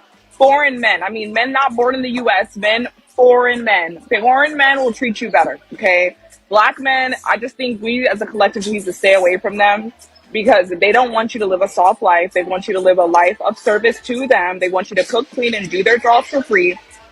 Date foreign men. Foreign men know how to provide. They don't believe in 50-50. They know a man's role. So I love Italy, and I've been to Italy before. I love Italy. But Italian men like to go 50-50. What?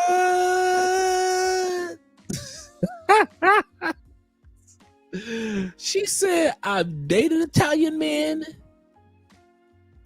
but Italian men like to go 50-50. Then she just cuss us out at the airport, calling us these dusty American men that like to go 50-50. Now she's in Italy, and the Italian dudes are telling her, yeah, about that. We going 50-50.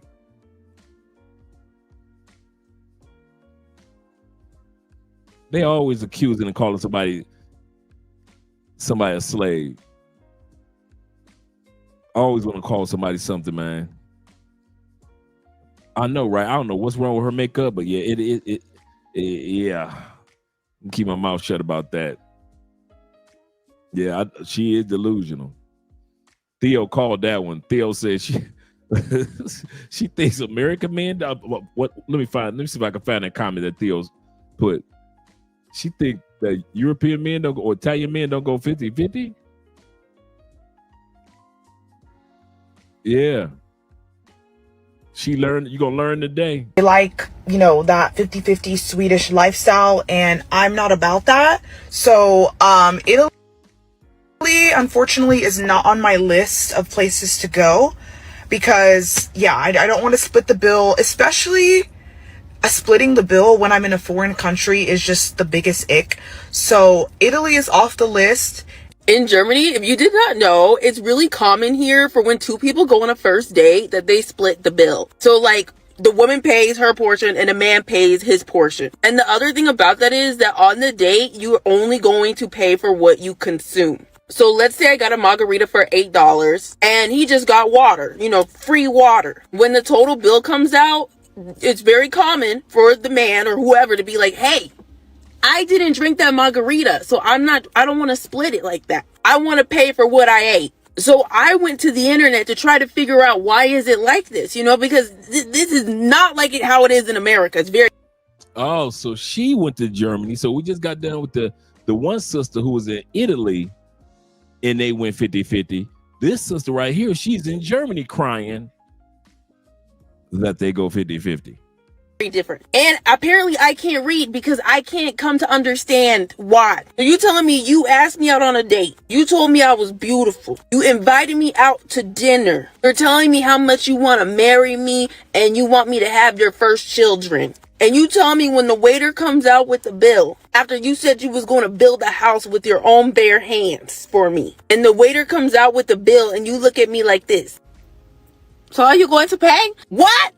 I believe in splitting the bill, because you can't be feminist until the check comes. Feminism, equality, is not a buffet. You don't get to pick and choose. Maybe, ladies, hear me out. We need to be passports, because we want a traditional man, right? If we go overseas and go over the country, maybe we'll find a traditional man who wants to protect, profess, and provide. Oh, I think I'm on to something. I got a passport, who knows? I think I'm on to something. I think I'm definitely onto something. Dating in Germany as a black girl. People, what they think of interracial dating or a white man dating a black girl is mostly like, the black girl is from a poor country. She's a poor girl. She's looking for a man to put her at the top. They are from poor countries. They're looking for papers, and that's why they're dating white men. And I've also noticed most of our black men here date white women. That's because white women are bolder. They say what they feel. They walk up to the black women like, hey, I like you. Can we go for a coffee? And stuff like that.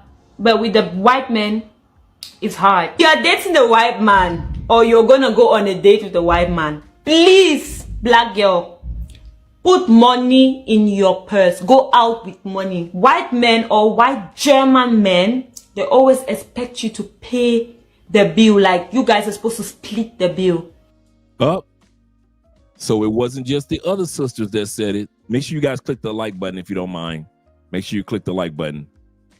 So between Italy and Germany, this is the third or fourth sister that we heard say that the men that they're going after, these European men, are letting these women know, your ass going 50-50. He's gonna pay what he eats, and you're gonna pay what you eat. So in general, if a German man invites you and it's like, hey, let's go and get a coffee or something, please put your money for your coffee in your bag, because when you get there, you're gonna pay. You guys are gonna split the bill. They don't do this thing of, oh, on the first day the man is going to pay. I kind of dated one Russian guy, and that guy had the guts to call me Krasivaya Svinina.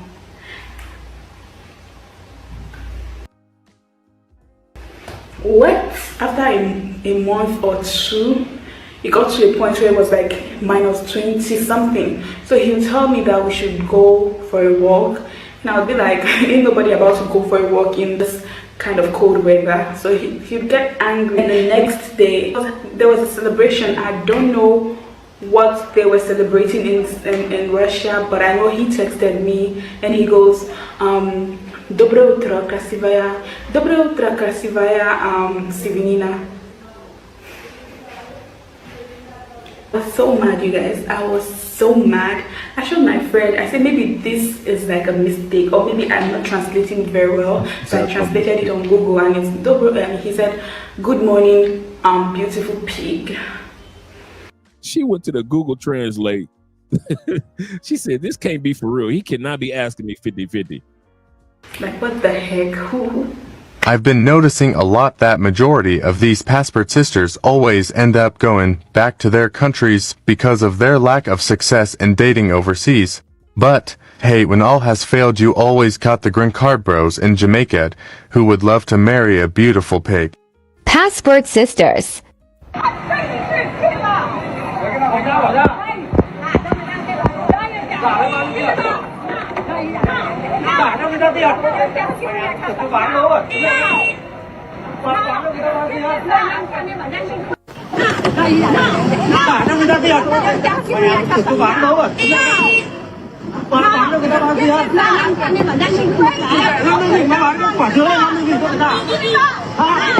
Okay, so we've all heard of passport bros at this point, right?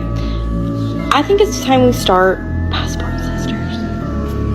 And like, hear me out. Please repost this, share this, whatever. I think women should start leaving. Like, if men really don't want us that bad out here, like, it's pretty bad. Have you looked at any of the posts? Like, my dating experience in Korea hasn't been so great, and I learned kind of the hard way Korean people don't really like black women so much. So I've tried to use a lot of Korean dating apps, and I used a lot of American dating apps, Bumble, Hinge, Tinder, etc., etc. And usually Korean people, if I use a Korean app, I get a lot of negative responses, and Korean people have told me I shouldn't be on the app, and they're not looking for people my color. Facts, Carson. Facts. Color, things like that. Why is it that Italians hate blacks? Like, some of Italians hate blacks. They don't like blacks. Can that be true? I don't get it. Like, they don't like blacks. Almost 15 years in this country, I would say I have a little bit of experience. You know, I know what I am really saying. Why some Italians don't like we foreigners? Can that be true? Yes, that can be true. They don't like blacks. Not all of them, don't get me wrong. Some of them love blacks. They love us. Why most of them, they don't want to see us. Maybe that's your experience, but not ours. Passport bros. Facts. So if I eat this for dinner, will I get smarter? Let me track the nutrition fact. Now this is okay. She said that they hate blacks. Now we're going to look at the brother's experience. What are you doing? With an Italian wife. Figuring out dinner. It's funny. I just came over to ask you about that. Oh, yeah? Mm-hmm. What do you want? Well, if it ain't this, then I guess pasta. Okay. What type of pasta do you want? Doesn't matter, all taste the same. You know I taught you better than that. What'd you teach me? Different pastas go with different sauces. Yes, but I'm saying the different types of pasta, they taste the same. They taste like pasta. No, they don't. Okay. Different pastas taste different Please in different enlighten sauces. me, please. Penne pasta isn't going to taste the same in a white wine sauce as linguine. Italians do not play about their noodles. That's so true. That is so true. They do not play about their noodles, man. Linguine is thinner. It needs a thinner sauce. Plus you get more per bite. Penne is just going to taste like plain old pasta and a white wine You sauce. are so Italian, it's not even funny. I just said, let's make some pasta, and you just gave me the full facts of the different types of pasta. I don't care. It could be bow tie pasta. Just make it. Is that what it's called? No. Bruh. And no. Okay, what sauce do you want? You know what? I'm not really hungry anymore. I really appreciate this, but I'm just gonna stick with my smart food. Don't even try it. Where did you pull that from? Don't worry about it. You're gonna sit here and you're gonna eat this pasta. But I don't wanna. I don't care. Don't test me. Reminded me of my childhood. It's 70 calories per cup. I'm thinking.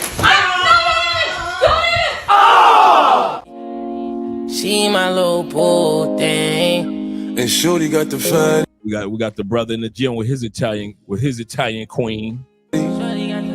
Shorty be catching mood swings. Every time I fuck without a rubber, I nutted on her covers. And I kept Don't look like brothers having any problems in Italy.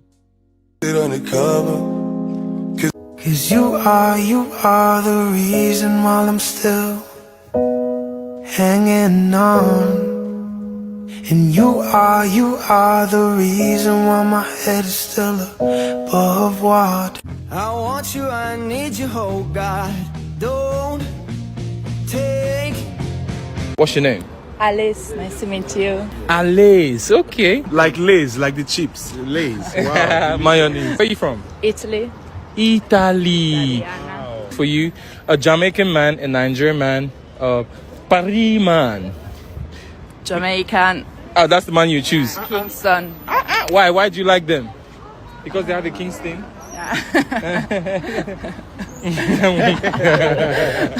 Why do you like Kingston? Is it allowed to say it? I mean, but you can say you like it because of the cucumber. No, of course not. I'm very polite. I like it because they just have different vibes. Video for my mom. Don't worry, girls. Don't worry, ladies.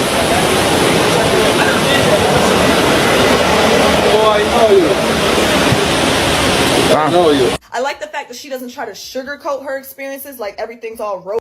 Now here go the women now we're going back to the women in Korea. Let's see what the sisters got to say. Roses and butterflies and shit like that, because I think that that's also a big reason why there's so many black women especially being victimized in Korea right now. Y'all be out here trying to sell this dream that Korea is somehow magically gonna transform you into like from the ugly duckling into the swan, like the beautiful swan, and it's like it doesn't happen that way here. Like all you're gonna really experience when you come over here is more racism, colorism. What we're talking about is just the fact that you're not escaping. Boy, they love playing that victim role. They love playing that victim role. What you really think you're escaping. It is delusional for you to think that you are going to move to a foreign country where they have openly discussed that they don't fuck with you, and you are going to meet people who just wholeheartedly fuck with you and understand you. Like, it's not gonna happen, y'all. It's really sad because the type of black women that I see that are into K-pop or just into like Asian culture, and just they have the means and the opportunity to travel because they're smart, they're well educated, like we're cultured, and yet we diminish ourselves to being like essentially only sought after because we're given the title as a Jezebel or like easy, or because we're a fetish. Because that's another thing we could get into. We could have a whole talk about fetishization and about how easily black women are manipulated into being hypersexual, even when they're not really manipulated. It's funny how these same women talk about we got degrees, we're independent, we don't need no man. But then when it comes to spreading their legs, they're manipulated. Which one is it, ladies? You smart enough to open up a book, but then you ain't smart enough, so you keep opening up your legs. Which one is it? Because y'all always got an excuse when it comes to opening up your legs, but you like to brag about the fact that you opening up books.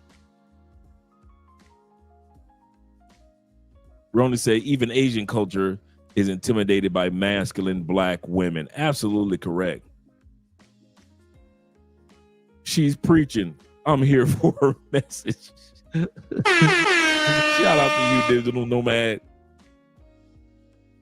Hypersexual. When all has failed, you still got Jamaica. You guys win over there. Shout out to my Jamaican green card bros. It's all right. I haven't had any issues. It's very diverse. It's the same as the States. It's a lot of stuff. Now, let's hear from the men. Now, the women have been complaining, right? Let's in the same country, let's hear what the men got to say. Shout out to my Jamaican green card bros. It's all right.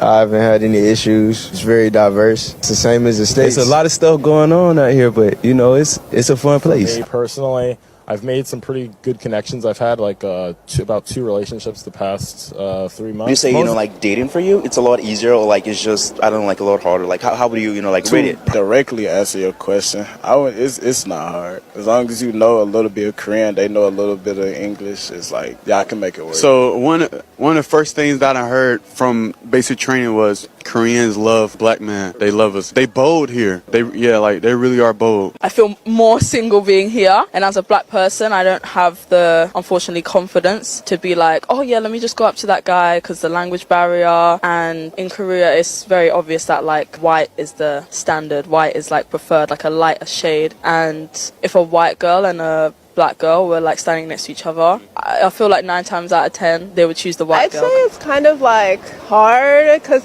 I don't know, I feel like even though Korea's becoming more open, it's still like they still have a lot of stereotypes against black women out here, so they either think we're like really like easy or like down to try like a lot of things, or they're like, kind of just want to try. Do you have like any unique experiences so far, like going out on dates? The last guy I went on a date with, and he asked me, and like I was asking him and stuff, and I'm like standard questions, like, have you ever been with a foreign girl? Have you ever been with like a black woman and everything?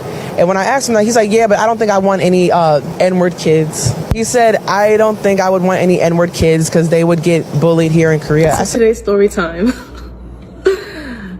How I got played. How this Korean guy played me. When I tell you I thought he was gonna make me his girlfriend that day, like based on all the things that he did and based on our chat, he literally played the crap out of me. We'll talk to this day? No. Do I have him on social media? No. Do I know what's going on with him? No. Modern women can only win in countries where the society supports toxic and extreme feminism, having government laws that favor women over men, and a society that looks down on masculinity. My man Tevin King says this. Shout out to Tevin with the $5 love. Tevin says this, hey, sisters, better be careful being difficult abroad. That's facts. Because a lot of stuff that us in the States, men in the States, what we tolerate, I've noticed men in South America and other countries don't tolerate it. He say they will get Johnny Somali treatment for real. That's serious. That is so serious. Shout out to you, brother. Can see in this video when it comes to being overseas who's really being loved and celebrated and who's just being tolerated. Passport bros. Y'all know that TikTok of that one girl who's like, I'm a 5 in the US but a 20 in Jamaica. Well, I'm a 10. And some of y'all would smash that in the States. Some of y'all will have her just like this. Y'all will have that big girl just like this in the States. I want sex in the kitchen, over by the stove. I want put you on the counter, by the buttered roast. Hands on the table, on your tippy toe. Girl, we'll be making love like the restaurant was closed. Don't lie to me. Don't lie to me. Some of y'all will have this big girl just like this. I want sex in the kitchen, over by the stove. I want put you on the counter, by the butter rolls. Hands on the table, on your tippy toe, girl. We'll be making love like the restaurant was closed. In the U.S. They be making love like the restaurant is closed. Y'all gonna quit acting like I don't know what I'm talking about. As many big girls that y'all be smashing in the States. Don't be acting like this is just something new. Y'all trying to pretend, yeah, man, I only get with Slim Goodies. Nah, it's be plenty of y'all. She be eating hamburger buns while you have her on the kitchen counter next to the butter rolls. I want sex in the kitchen, over by the stove. I want put you on the counter by the butter rolls. By the butter rolls. Hands on the table, on your tippy toe, girl. We'll be making love like the restaurant was closed. On her tippy toes while she eating butter rolls.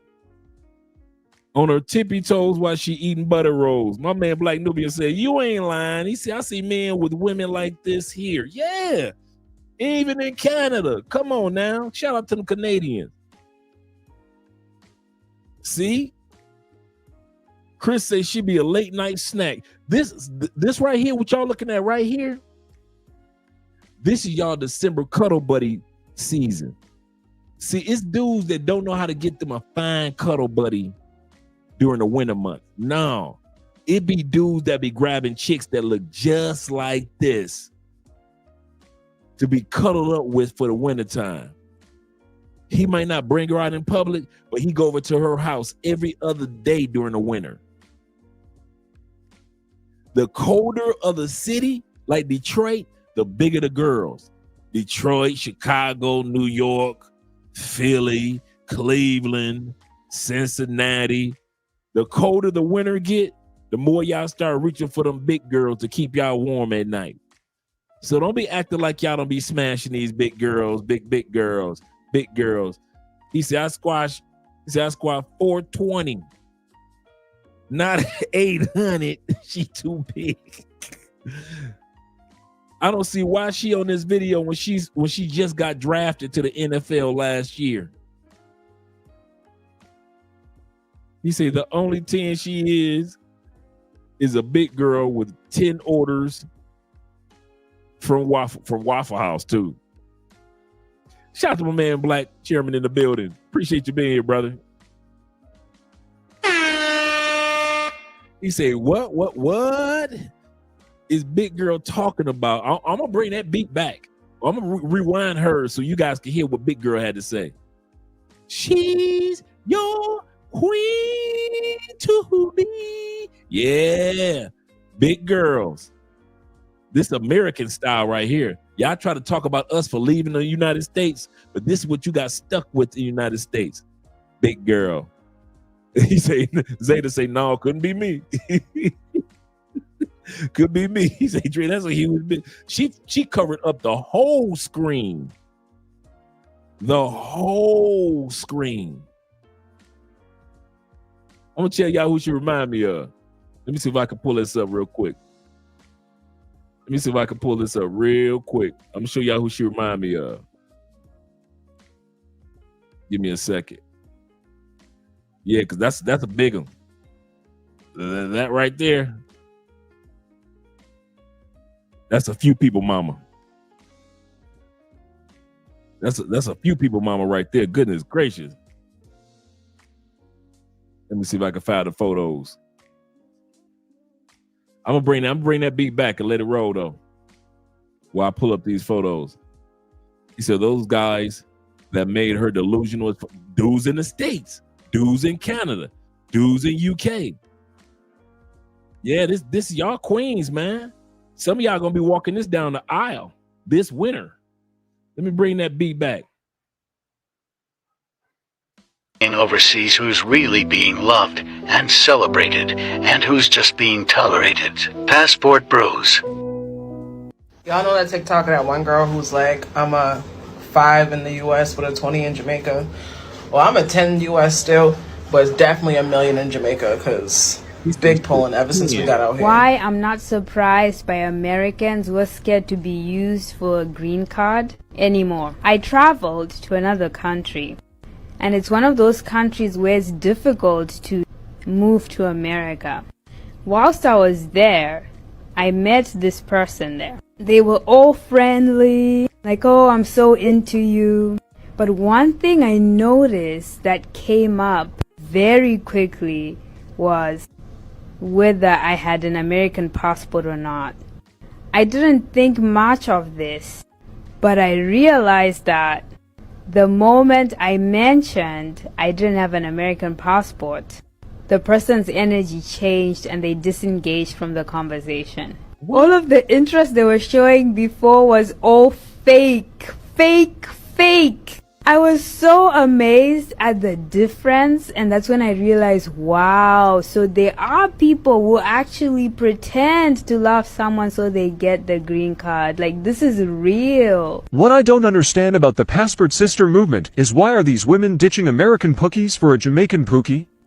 No matter where you go in this world, if you only can attract broke pookies in the States, that attraction magnifies overseas. Ladies, you can't do what we do.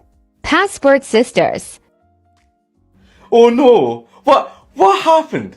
Oh no! How terrible! That's just awful! How terrible! Oh no! Ladies, I second. Get your passports ready. I'm gonna show you where all the hot spots are, where you can stay, where you can play. I'm gonna show you what lounges in the airport is worth your attention and worth paying to sit in so that you can be around some real ballers. I really thought of myself as intelligent, you know what I'm saying, like, I just thought of myself as better than that, than to be in a situation where a guy used me for his green card and then jumped me. Oof. I survived a marriage scam. My ex scammed me for a green card to get out of Nigeria to get... What? She said her ex scammed her in Nigeria to get the green card, fellas. To get the green card. Into the U.S. And I've been very, open and talking about it. Not at first because I was so embarrassed. Like, please. And if you have someone who is a friend, a relative, and you sense that and they're being used so that this person could obtain their green card, like I said, I was in denial. When my family told me, that people do these types of things, I didn't want to believe them. So each one of these ladies got. Each one of these ladies got. And cheat or they deceive Black American women or just any other foreign woman just because of the poverty in Nigeria. I made a video talking about Nigerian men. They always look for African American women, or let me just say foreign women in general.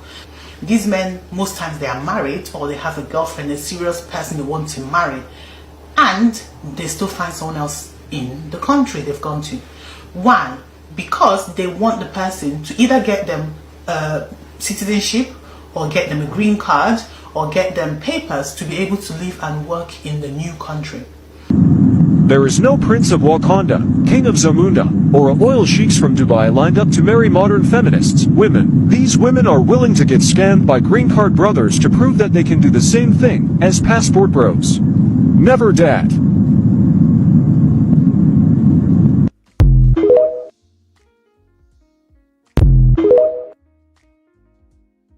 Any man is single, please come fill out an application. Is that your man?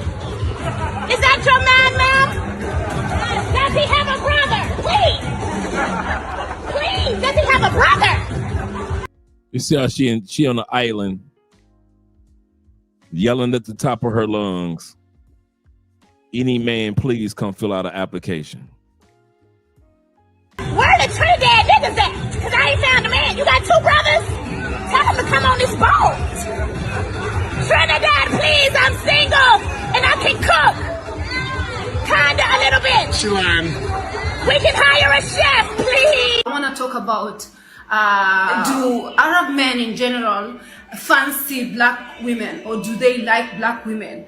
And I have been here in the Emirates for a total of 10 years, so I can say that for myself, as in can speak out of my experience or out of what. So she's saying she's been in Dubai for 10 years. Let's hear what she has to say. What I have seen in the Middle East, when it comes to African women with these men, I have never seen.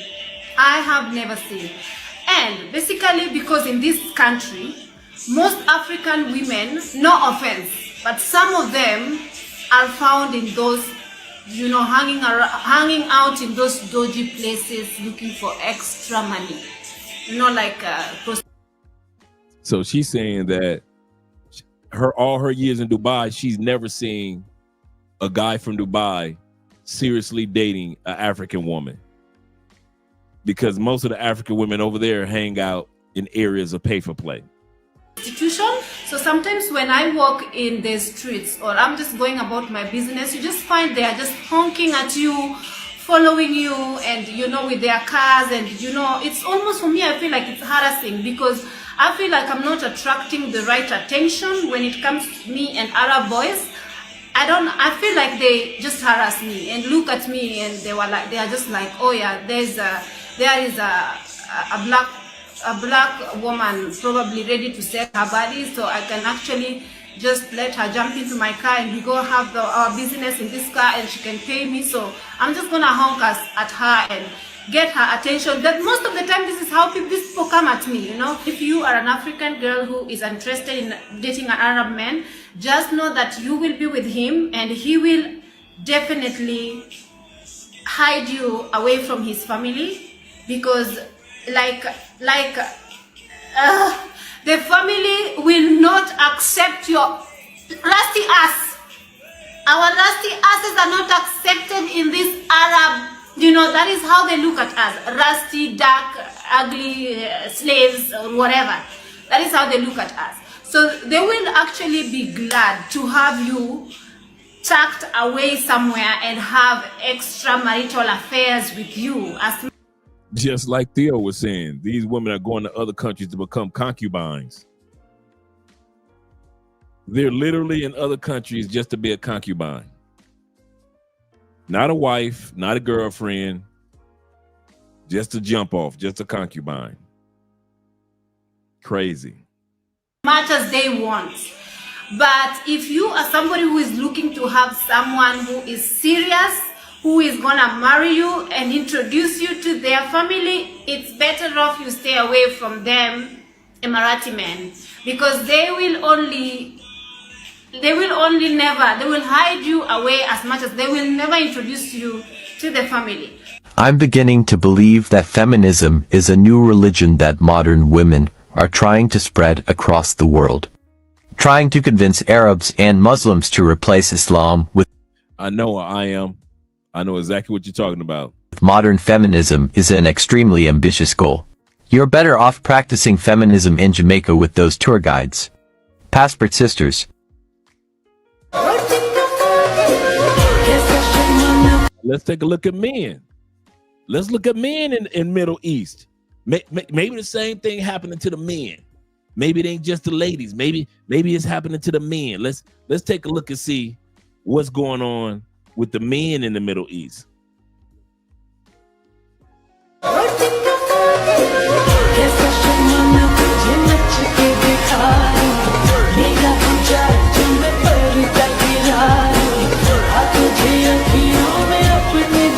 I don't see the men having no problems. Shout out to the men.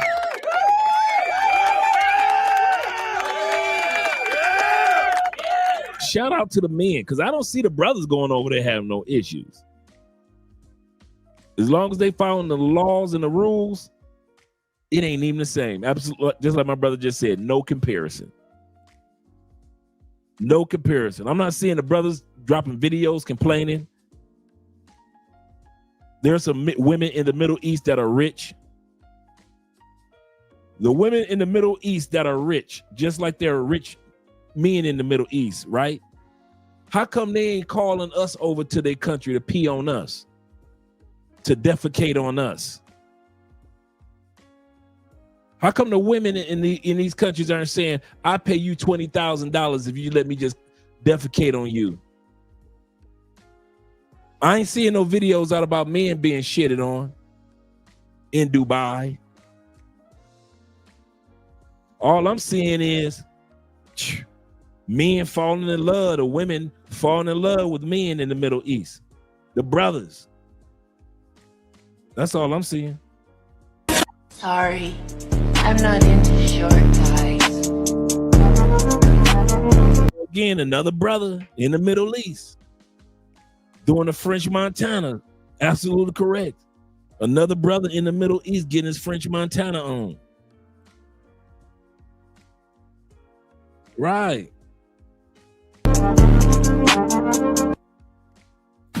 My name is Pink and I'm really glad to meet you. You're recommended to me by some people. Hey. Muslim sister, Christian brother, married. And the sisters can't even get a date. These sisters can't even get a date. Shout out to Ronnie being in the building with the $5 love. Ronnie says this. So let me go back to Theo for a second, Ronnie. He says she's a 10 on a 100 scale. For real. Big girl, big girl. Big girl, big girl. For real. My man Tevin says this. Sisters better be careful being difficult abroad, and they will get the Johnny Somali treatment. We read that one. Let me scroll down to my brother Ronnie in the building. Ronnie Donnie says this. He said many of other races see it as a red flag that black women wouldn't want to be with a black man. Well, that's a good point. Wouldn't want to be with a black man because black men globally attract all races of women. Facts. That is a fact globally. For you, and I mean that. We're not just saying that flippantly. For all you guys that might feel some kind of way in a certain country that they may not want to be with you, I promise you they do. Not everybody, but you don't need everybody. I'm gonna say this again. This is very important, real quick. You don't need every woman to be attracted to you. There are going to be women that are attracted to you because of race. There are going to be women that are not going to be attracted to you because of race. Men ain't got no problem with that. We don't need everybody. We just need the few that we get. If out of 100 women, we get 35, men, cool. Hey, I done smashed 35 out of 100. Cool. The other 65 didn't like me. I got it. Men ain't got no problem with that. If we can smash 35. But so all you guys that sit back and make the mistake of thinking that what the women go through is what we'll go through. No, guys. That's why I'm showing you guys the difference between the two in the same countries. So you guys don't get sold on the idea, yeah, they're racist in Korea. The brothers ain't saying that. They're racist in Dubai. The brothers ain't saying that. They're racist in Italy. Brothers ain't saying that. Brothers in Italy smashing. In France smashing. In Germany smashing them. Let's go ahead and finish watching Dubai. So don't make the mistake of thinking what the sisters are complaining about and that victim mentality and think everybody against them. Hey, brothers, don't take that and put that into your mind, because as you see, there are brothers everywhere that are living their best lives, and no matter what country we go to. Is this illegal? Hey, ooh, it feels illegal.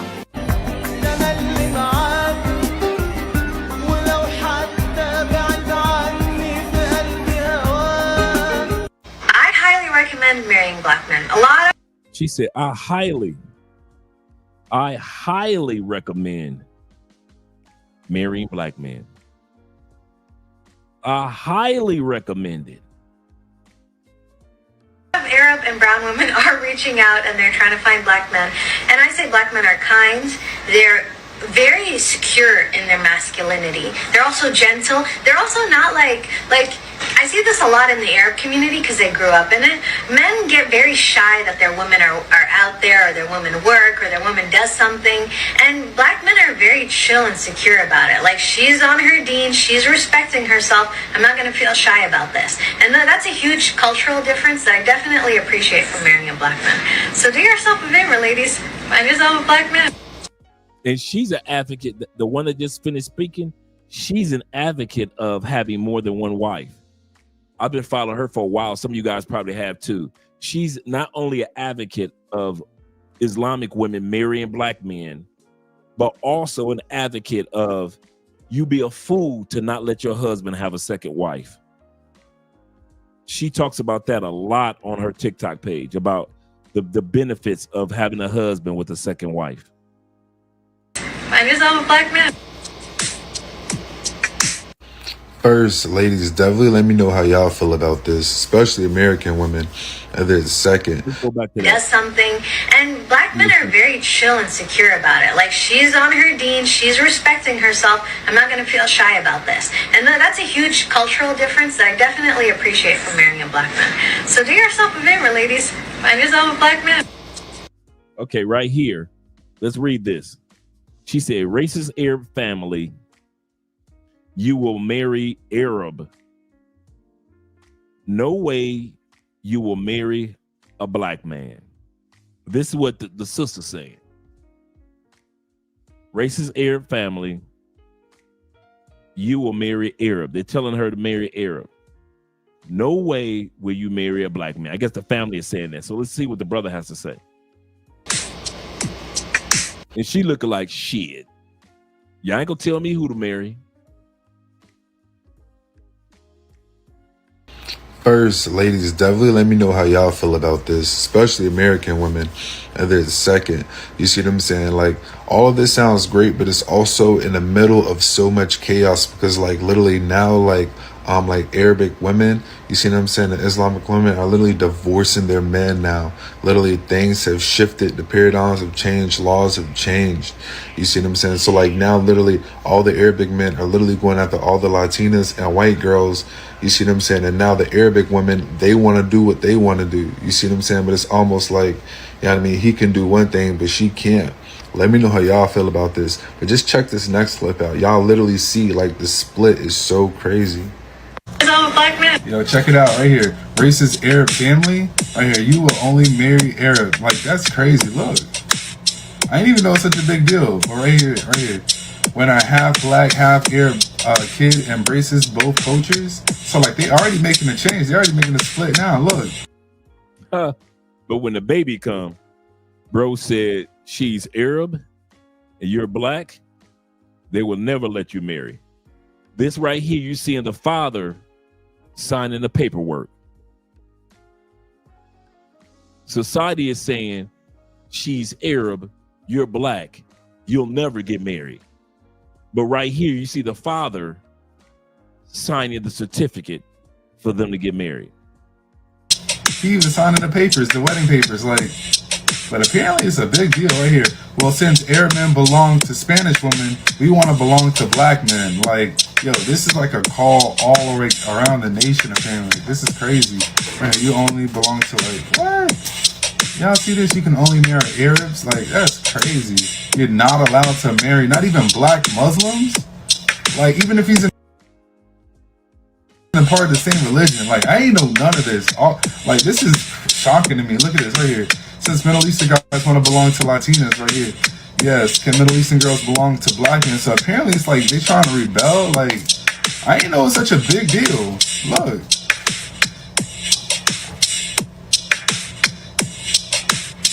If you was raised in Detroit, this ain't nothing new to you. If you was born and raised in the 313, this is nothing new to us.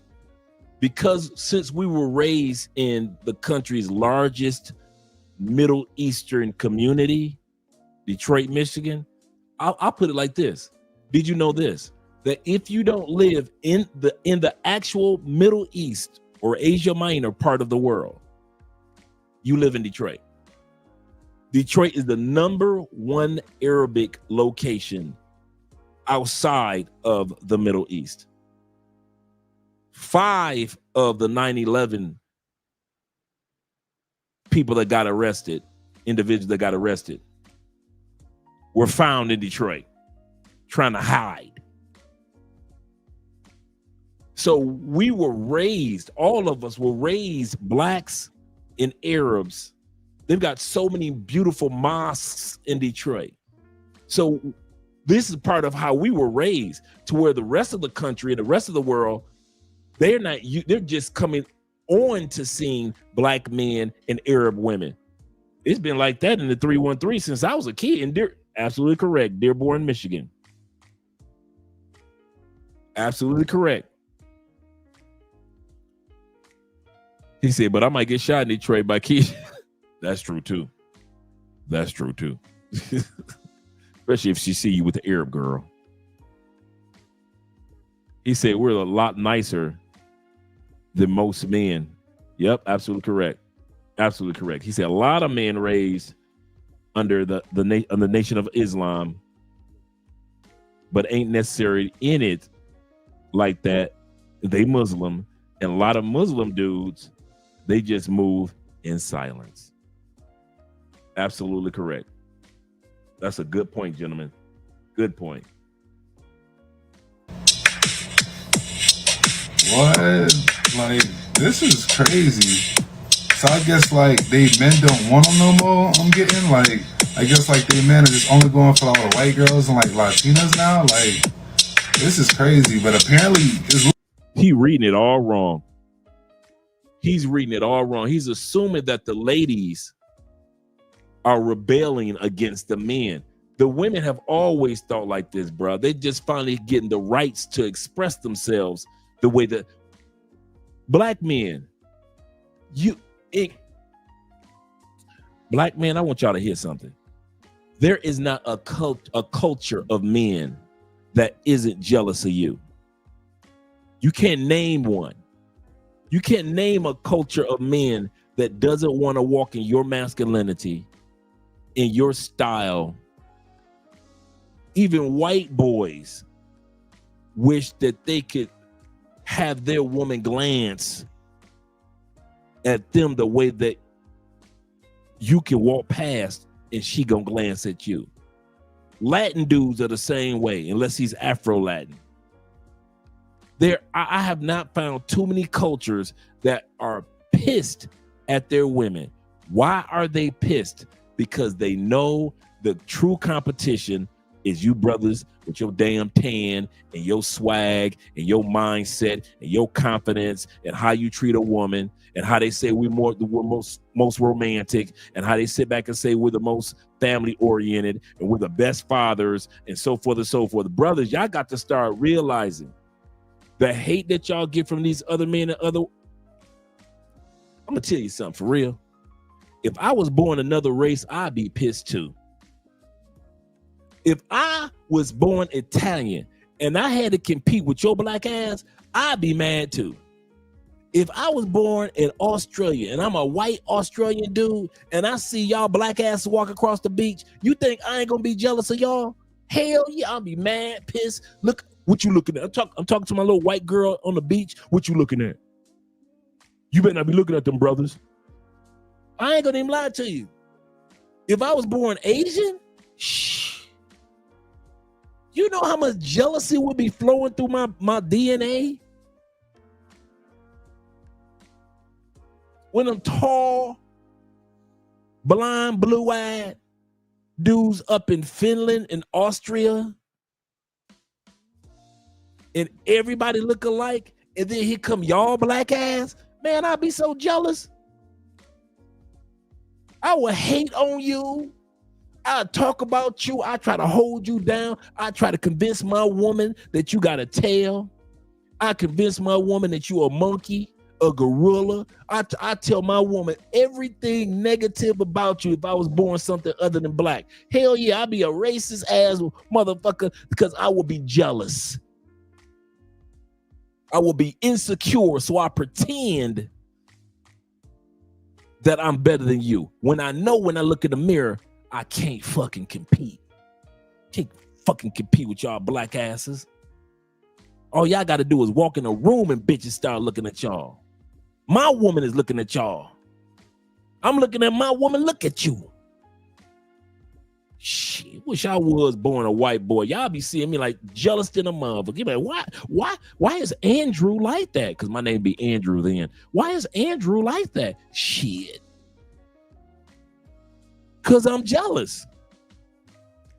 I'm a short ass Asian dude from the fields. The best I can look, I gotta put on makeup and look like K-pop.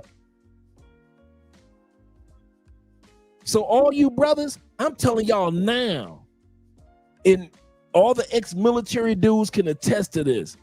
It ain't too many cultures of women. Fuck what dudes talking about. It ain't too many cultures of women that walk this planet that aren't interested in brothers. It ain't just about, oh, the sex. They like everything about us. And that's what make their men so pissed.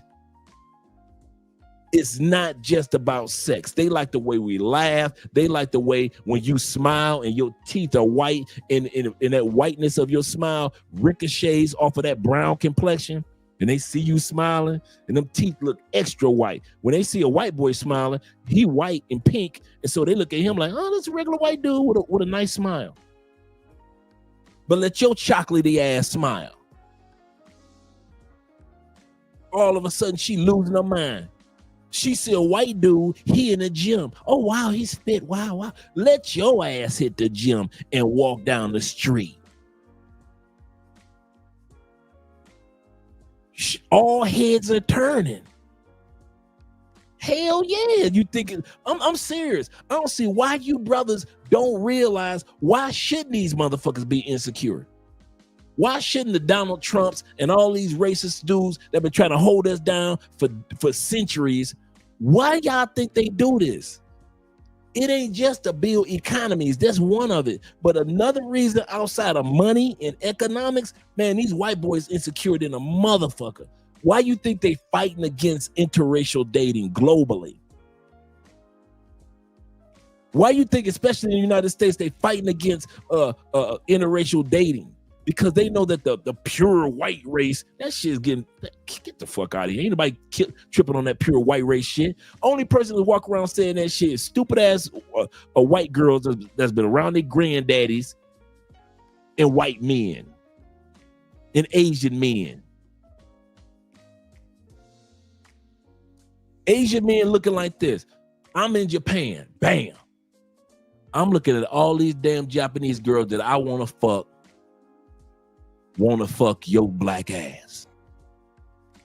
I've been trying to fuck her since we was in the 12th grade. Here you go getting your black ass off a plane and she giving you the pussy in 3 days. You think them Asian dudes in Japan ain't mad? I've been trying to fuck her since the 12th grade. And here your chocolatey ass getting off the plane, smelling good, looking good, confident. I can't stand your ass if I was Asian.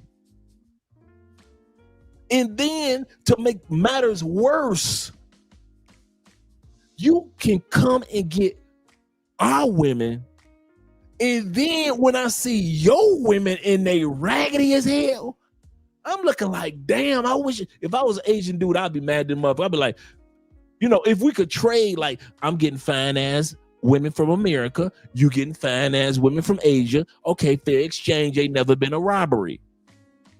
But how do you think these Asian men feel when you getting the best of the best in Thailand, best of the best in Philippines, but then when it's time to trade off, they see our women, they looking like, what the fuck is this? This is not a fair trade at all. They looking at these women coming from UK, they looking like, what the? Wait a minute, y'all coming down here to Nigeria getting our baddies. And then The women coming from UK or coming from the United States looking like a bag of trash. What? No, dog. This hold up. No, this ain't all you black. This ain't a fair trade, bro. This ain't a fair trade. So that's another reason why these men mad at us. Man, I'll be walking around calling y'all ass all type of names too. Shit. I'll be insecure, and every time I close the door, I look in the mirror and I just cry to myself because I'm white and I can't compete with y'all asses. I be in there just crying and shit. Gosh darn it. Good goobly goops. How can I compete with those blackies? Shit, I'll be insecure than a motherfucker too. I'm in Russia. I'm a born and raised white boy in Russia. I've been trying to fuck these badass Russian bitches since I was in the goddamn 7th grade. Here your black ass land in Russia. And you fucking your ass. You just running through Siberia like a motherfucker. I'm a Russian dude. I ain't never got a piece of Siberian pussy. You think I ain't gonna be mad and insecure as a Russian dude when I see your ass get off the plane? You done been in the gym. You done got your crypto money right. You done got your Terraform certifications. You got you a job and everything. You doing good. And I see your big black ass get off the plane. I'm standing there like this too.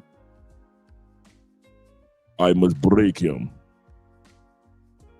Shit, y'all crazy. I don't see why y'all sit around talking about something. Oh, do the women? I don't give a damn what the men think. Let them be racist. I'm gonna say this again. Let the men be racist. We ain't trying to fuck them. As long as the women ain't. See, that's the cool part about watching this video with the Arab women. The men can be racist. I don't give a fuck about what they daddy think. Well, if she meets your parents, well, you know, if you meet her parents are gonna accept you. I ain't fucking her parents. Well, you know, if you go to their country, the men ain't gonna accept you. I ain't fucking the men. As long as when I land in the country, the bitches want to fuck me, I'm good. Give a fuck about what the parents thinking. I don't care what the parents thinking, the nieces, the nephews thinking. I don't give a fuck about what another ass thinking. All I care about, do you want to fuck me? What about you? You too? You want to fuck me too?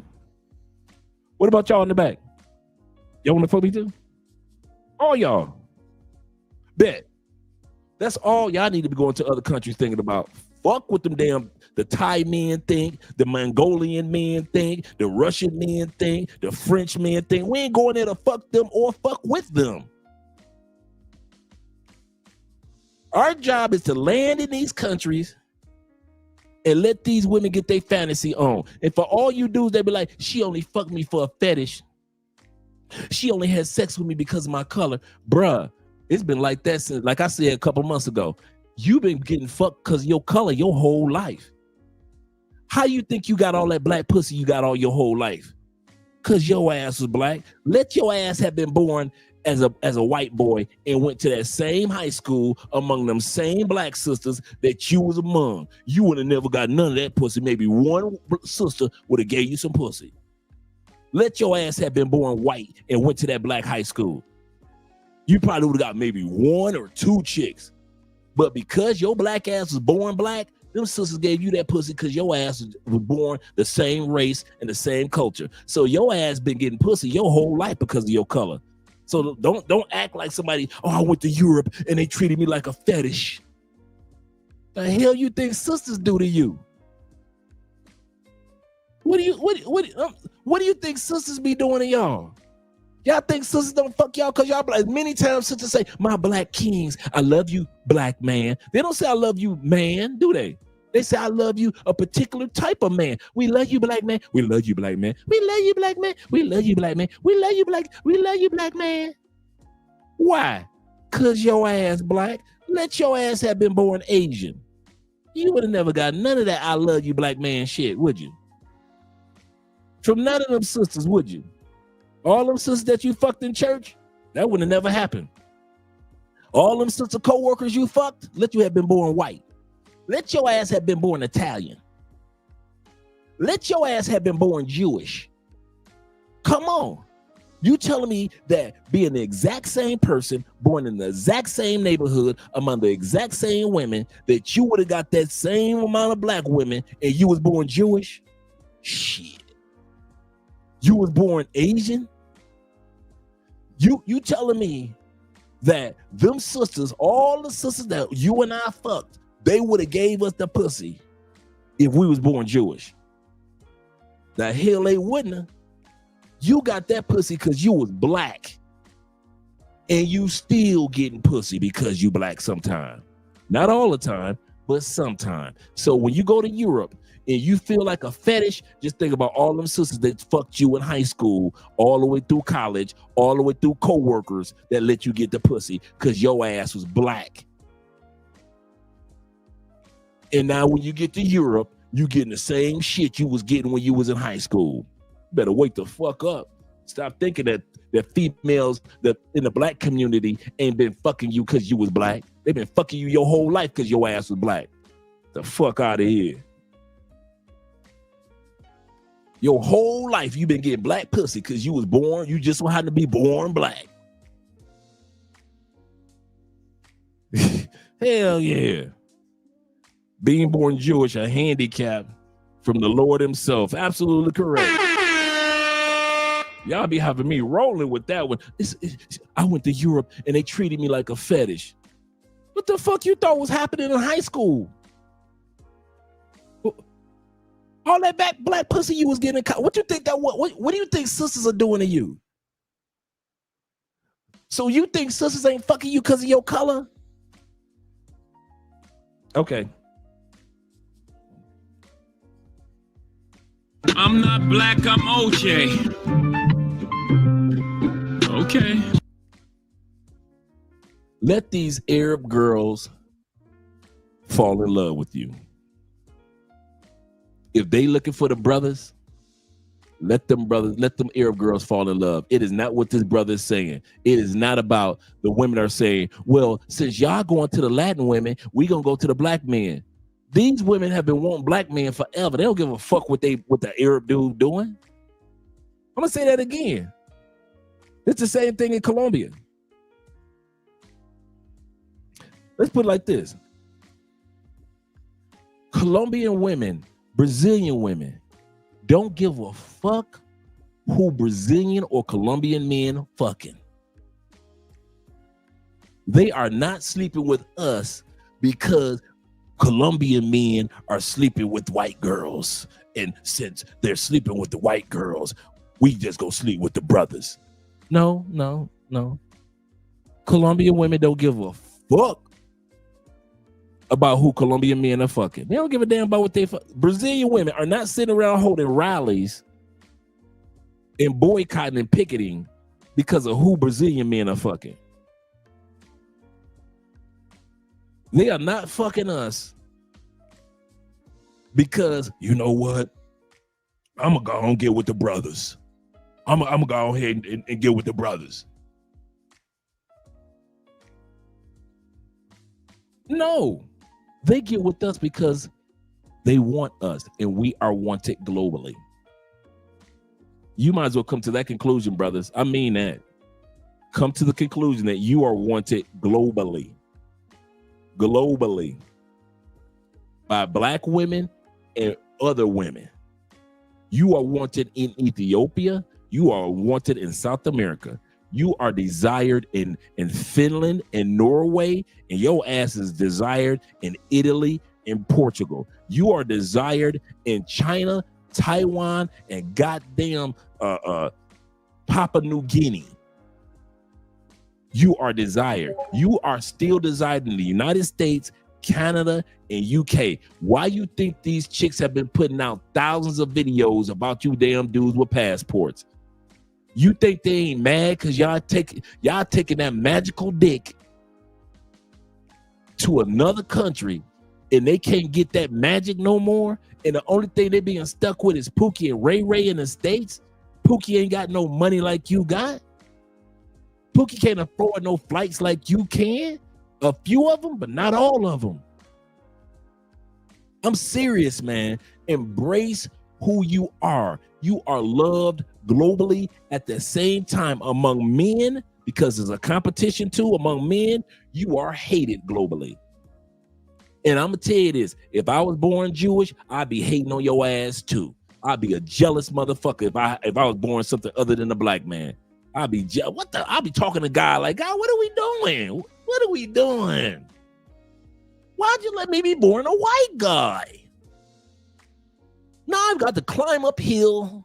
I've got to use my money and wonder if somebody's gonna be using me. Do they really love me? Or are they trying to use me for my whiteness for money? I got to worry about all that shit as a white dude?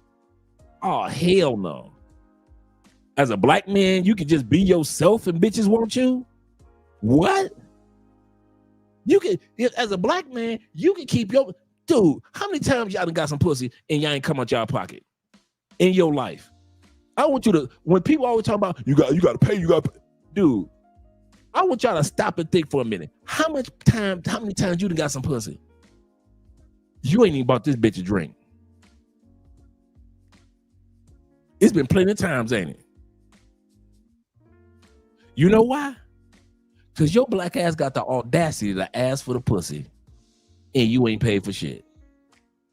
And there's some white boys out there that wish that they had the audacity to get the pussy and ain't paid for shit. Now, I know a few white boys that can pull that off, but not many got the balls to do that. So when I hear dudes talk about something, man, you got to pay, where you go, but got to pay, it be them insecure ass white boys that talk that shit. And for you brothers that be talking like that, stop that shit, man. Everywhere you go in the world, you got to come out there much shit. Y'all got Dre fucked up. Y'all think I was, when I first came to Columbia, y'all think I was buying bitches? Man, I went to the brothel twice. After that, I wasn't buying no drinks. I wasn't buying no all that shit that y'all be trying to purchase. Man, I'm a black man. In Colombia? Shit, I'm running through this motherfucker like a plague. Y'all crazy. Y'all got me fucked up. Y'all got a lot of brothers fucked up. There's a lot of us that be like, shit, I ain't paying buying. I ain't doing what that dumbass over there doing. I might take you to Applebee's. You ain't going to Ruth Chris. Y'all got me fucked all the way up. All the way up. Nothing can stop me. Y'all got me fucked all the way up. For real, man. Y'all better embrace y'all blackness and use it. Shit. Oh, okay. Y'all ready? I said this one in the past. Your girl in there, Andrea. If I was white, if I was Latin, I wouldn't have a snowball's hell chance in hell to date Andrea. I'm gonna say that again. Forget about the marriage part and us being together, married for 6 years this November. Forget about all that, right? I mean, this December. Forget about all that. If my ass wasn't black, I wouldn't have had a chance to even say, hello, is it me you're looking for? Andrea only date brothers. There are women around the world that only date brothers. And if your ass ain't a brother, you ain't got a snowball's chance in hell to say hi to a Andrea, and millions of them like that. I even got enough sense to know, even with my own wife who ain't black, who don't fuck with nobody, if you ain't black, you can't get her attention. There are plenty of women out there that ain't black that do not fuck with nobody else but brothers. That's it. That's where they started. That's where they stopped. So if I was another color, wouldn't be no ring on this finger with that woman. Why? Because I wasn't black. And from that point of being black, I could walk up on her and introduce her to the personality of Andre. But if I was a white dude, wouldn't have been a chance to walk up on her and introduce her to the personality of Andre. Why? She don't fucking a white boy. What you walking over here for? I'm trying to get to know you, Andre. No. Hey, white boy, introduce me to your black friend over there. I don't know why y'all brothers be all insecure, man. I know my wife. I know my wife wouldn't fuck with me if I was white. If I was Latin, like a white boy Latin, Like if I was a Bad Bunny looking motherfucker, shit, I just don't fuck with no Bad Bunny looking motherfuckers. Andre will not, you will never see Andre in a photo with a Bad Bunny looking motherfucker. Ever. There are plenty of women that are non-black that only fuck with brothers. That's it. It ain't about no money. It ain't about nothing else. They like what they like, and you can't do shit about it. I can't do shit about it. And some of y'all got women in Brazil and got women in Thailand. I'm gonna tell you something. You in the same situation I'm in. Let your ass have been born white and try to holler at your girl, and you know your girl only mess with brothers in Thailand or in the Philippines. Let your ass have walked up on your girl and you was a white boy. You wouldn't have had 5 seconds of time to try to convince her to get to know you. Why? Because as soon as she saw your complexion, she'd have been like, who you walking up on? Well, my name is Ronan. I don't give a fuck who your name is, white boy, but could you introduce me to your black friend sitting behind you? There are millions of women around the world. I'll go back to the relationships. A lot of us are in relationships with wonderful, wonderful women. And a part of it is because your ass is black. Not all of it, because you're a good dude and your personality shine. But what caught her attention first, oh, that's a brother. You could build on that. Let your ass have been born white. Let your ass have, some of y'all got some happy relationships, everything's going great. Let Jay Clyde ass been born white. Go ahead. Let Richie Mack ass have been born white. Wouldn't have been no Zoom to Thailand. Wouldn't have been no L. Wouldn't have been no cooking no grits. Hell no. L would have been like, who is this white boy? I'm Richard Mack. I only deal with brothers. I think y'all better get that through y'all mind. There are sisters, there are women out there that are not sisters that only deal with brothers. And the way that you got in to meet your woman initially, when she turned around and glanced, oh my God, there's a beautiful black man right there. I want to get to know him. Not because you're black. Not because you're black, she wants to get to know you. But that initial attraction of the fact that you was black, she said, I'm going to give him a chance. Let your ass have been born white. You wouldn't have got a glance. I wouldn't have got a glance. And I'm married to her. I wouldn't have got a glance. Same Dre, same demeanor, same attitude, same height, same everything, same looks. But I'm a white boy, right? I would have got a glance.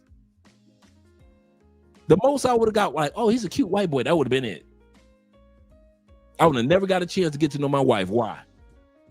Your ass ain't black. You a nice dude, good friend. I would have ended up in the damn friend zone. I'd have ended up in the friend zone. So y'all brothers better embrace your fucking blackness and the fact that these women around the world want you, and fuck what these jealous ass men of other cultures are thinking about. I'm serious. I'm serious to the motherfucker. Don't worry about what other men got to think about in their culture. And if she introduced me to her mom or her dad might not. I'm gonna tell y'all something. Y'all ready? If she introduced you to her parents and her parents are racist, guess what? She don't give a fuck about what her parents got to say. Don't let that slide. If you, in your crazy mind, think her parents are racist, right? Or you've heard her say, well, my dad, he doesn't, we've only been one race for 10 generations. I'm going to introduce you to my father. That is her way of saying to the world, I gives no fucks about the last 10 generations of my family. I want this man. I don't care what my daddy gonna say. I want this man. I don't care about what my mama gonna say. I want this man. She know her parents. So when people be like, well, if you meet the parents, they gonna be racist. She don't give a fuck, so why should I? Why should I care about if the dad in the Middle East, I don't want you to marry him, and she look like dad? I give no fucks about what you. That's why I introduced him, dad. I just want to let you know who I'm gonna be with when I don't give a fuck about what you talking about. So at least you got a face that goes along with my not giving a fuck. Man, if she don't care, why are you crying about it? Man, I went to her parents' house and she was talking, and they were talking about black people. This and why should you give a damn if she don't give a damn? She is showing you. I'm gonna introduce you to some people that I don't give a damn about what they talking about. I call them my parents. And the funny part is, this is the funny part. The most racist ass parents are always the main ones that are in love with the grandkids. Let y'all ass have a baby together. And the moment they see that baby, all that racist shit all of a sudden want to disappear. Well, dad, how racist were you? They see them grandkids, shit, all that racist is, I'm a racist. The motherfuckers get to burning their clan outfits and everything. Soon as they see that, this is my grandbaby, it's my grandbaby, named the baby after us. That baby ain't even 3 years old. Granddaddy racist ass to put 5 acres of land in the baby's name. But he racist. Your baby got 5 acres of land. He ain't even put 5 acres of land in his own daughter's name, who you had the baby by. But the grandbaby get 5 acres of land. That mother ain't even 5 months old. Shit. Andrea told me that. I said, well, what if your family had not agreed with it? She said, and she was straight serious. And? Remember we're talking, and I said, what if your family hadn't agreed with us being together? Right. And that's what she just said. She said, I don't care.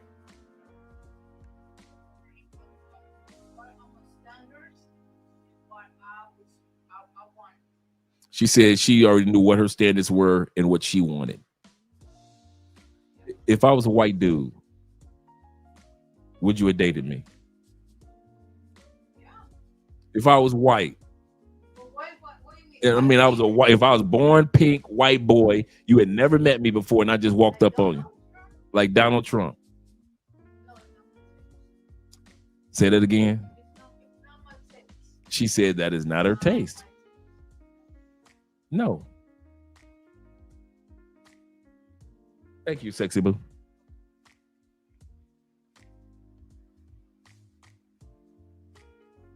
I like how Andrea put it. She said, if I was born white boy like Donald Trump, I wouldn't have had a chance. I told y'all.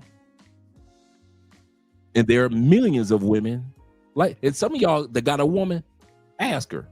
Ask her the same question I just asked Andrea. Baby, I got a question for you. Yeah, baby, what's up? If I was a born white boy, I'm talking about true white boy, like Donald Trump type of white boy, would you have noticed me, or would you have allowed me to come up on you and I would have had a chance to date you? Fuck no, I only fuck with brothers. But I'm a good dude. I wouldn't have known that because I only fuck with brothers.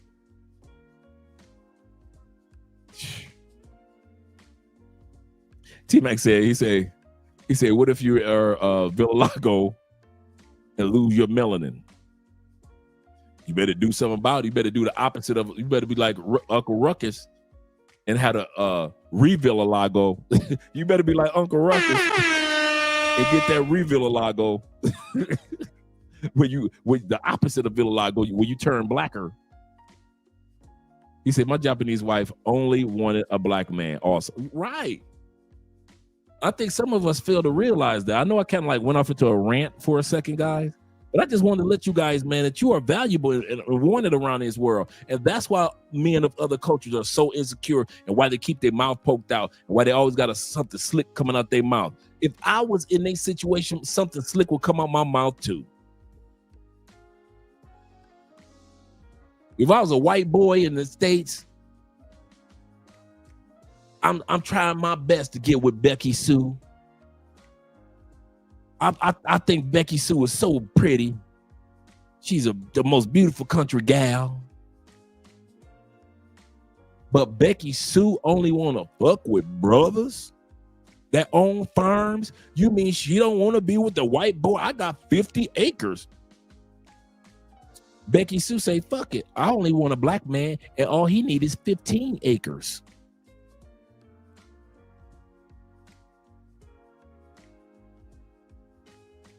I'm telling y'all, man, y'all better start appreciating yourselves, man. Official Kobe said, he said, if I'm not the Chica's type, yep. He said, I'll just talk to her for facts. Or a cousin or her neighbor. You know my motto, I got women by the dozen. If I ain't fucking you, I'm fucking your cousin. Believe me, that's how I used to do it. I had them by the dozen. If I ain't fucking you, I'm fucking your cousin. Believe, for real. Shout out to Nazarene being in the building. Let's continue on with the video, gentlemen. We got a little bit to go, not long, just a little bit. Looking like they not allowed to. Like I said, this part that we're looking at right now are the Arab women that are interested in you brothers. This brother is trying to sell it as if they're only interested in you because the men are going after Latin women. But the fact of the matter is, take it from us Detroit dudes. Arab women have always been into black men. Always, bruh. Do it they want to do, but the guys can do what the guys want to do. So now it's like they breaking off and doing what they want to do. And apparently they want black men and the Arab men want Latinas now and all the white girls. Like, it's crazy that it's such a big deal just for them to date whoever they want to love. Though. You should leave America. Did you know that it's... So definitely let me know what y'all think, because you even seen like the before and after black boyfriend or the before and after like black husband effects and stuff like that. Well, now like the Arab culture is starting to definitely be influenced by America on a greater scale. You see what I'm saying? They already been watching all our movies and they already been, you see what I'm saying, listening to all our music. You see what I'm saying? So like now, like I don't know, like what y'all think about this? Like how y'all feel about this? Like ladies, are y'all cool with that? Like do y'all feel like it's only out of desperation, or you feel like they just truly might be feeling these men? You know what I mean? Definitely put it in the comments. You know what I mean? Now me personally, I look at it like if it is out of desperation, then don't do it. You see what I'm saying? Don't waste somebody's time. Don't break nobody's heart. Like it's not worth it. You see what I'm saying? If you're trying to get back at somebody, but if you genuinely feeling a brother and like you like it and you just truly like embracing them and love him, just want to be there for him and like excited to see him, like he's like a breath of fresh air to you, then you're more than welcome. Like I'm all for interracial dating. Absolutely.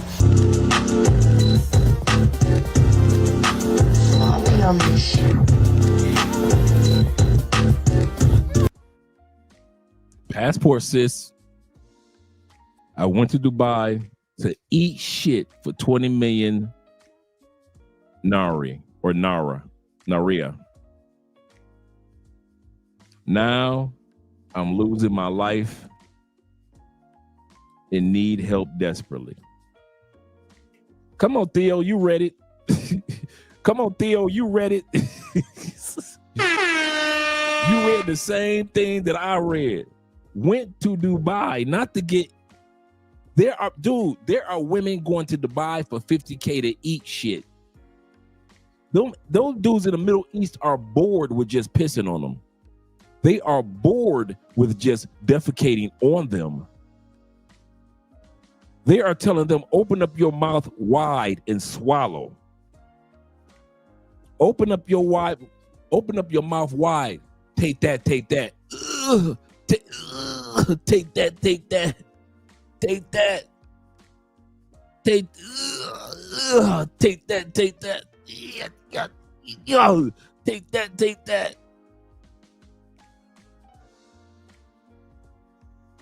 I don't know why her face looked like she smeared it on her face. Take that.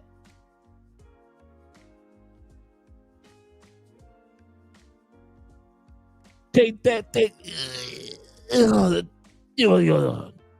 with the laxatives. See what I'm saying? And he had a garlic burger.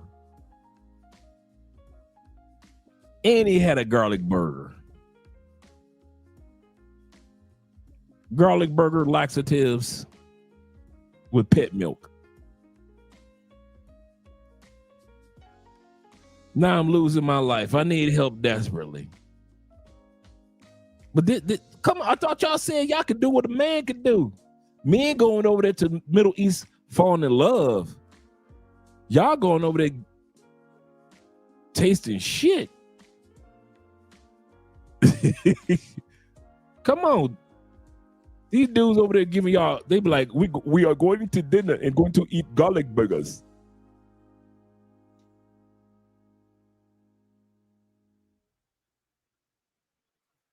She's such a lady. She's such a queen. She's your, shout out to my man Zakia. She's your queen. That's Jacques. I just realized I just looked at the photo and I just realized that was Jacques. Shout out to you, Jacques.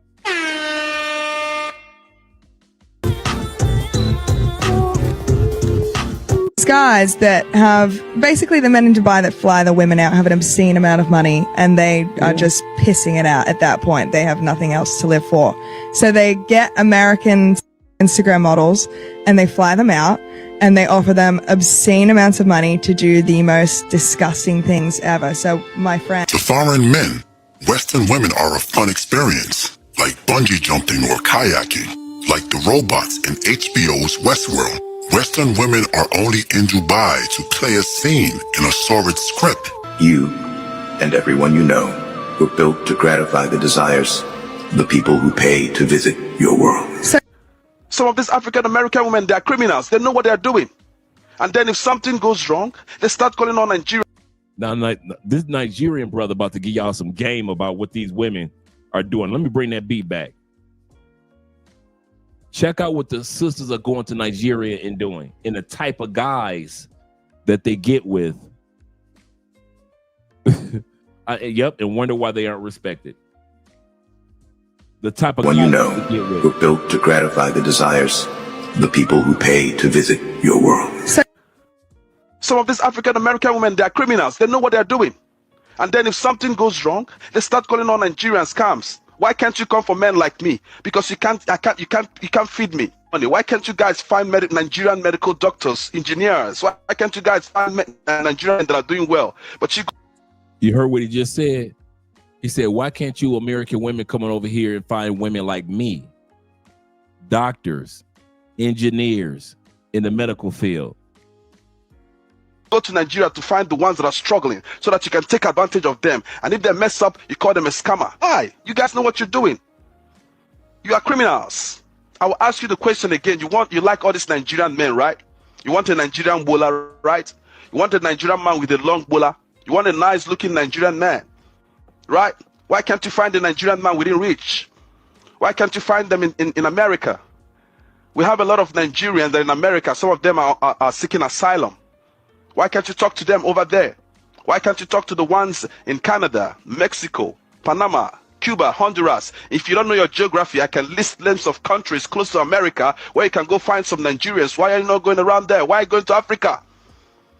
Why are you going to Nigeria to look for boys that barely feed? And you offer them money. You give them money. You deliberately give them money. Sometimes they don't ask you. But because you know what is going on in Africa, you give them money. Every time they ask, you give them. And if something didn't work out, you call them scammer. You are the scammer. You are the man scammer. You are the man scammer. Things are getting so shocking and awful in the UK at the moment. I think we're going to have a phenomenon called passport Brits. Okay, here we go. You know, like the old white women in Britain talking about the passport Brits. Let's see how this gonna work out. passport bros in America, where these guys go to like different countries to try and find a wife, like a submissive wife, whatever that weird shit. I think we're going to have British people who have got a special type of passport that allows them to go and find a life. And the special passport's going to look like this. Yeah, I've got one. I'm a passport Brit who's very seriously thinking about using my special passport. It looks like the Gambia has finally had enough of British women flocking over on their holidays to find toy boys. Yep. So Gambia said no more British women. No more British women. Earlier this year, this small West African nation issued a warning to middle-aged and older women from the UK and Europe, telling them to stop coming in the search of younger men. You see, sex tourism in the Gambia heavily increased in the 1990s after Thomas Cook launched budget tours and cheap flights to the country. And in the 1990s, so women been doing this for a long time. over the years, the country has developed a reputation as a place where young men known as beach boys or bumsters are willing to go all the way with older women from the UK. Look at grandma got her ass out there on the beach, just like in Jamaica.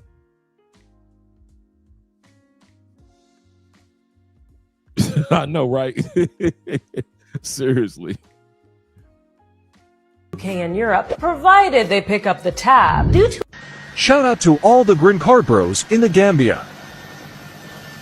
Passport grannies may be banned, but the passport sisters in America will be there. Just start creating a river rafting business.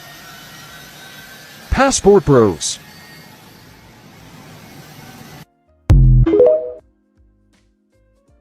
Green card bros say that passport sisters are just for opportunity. So sad. When we see a foreign girl, we see them as opportunity first. You heard what he just said. When we see a foreign girl, we see them as opportunity first. Is what me I say, uno might see we as love, but we see una as opportunity. Just like how if me they are Jamaica, and me see a girl with their Jamaica, me not expect nothing from her. Me never expect she to take care of my family, them or take care of me and give me money. Me just look at Jamaican girl because me naturally see her and like her. When me see a foreigner, me I see opportunity.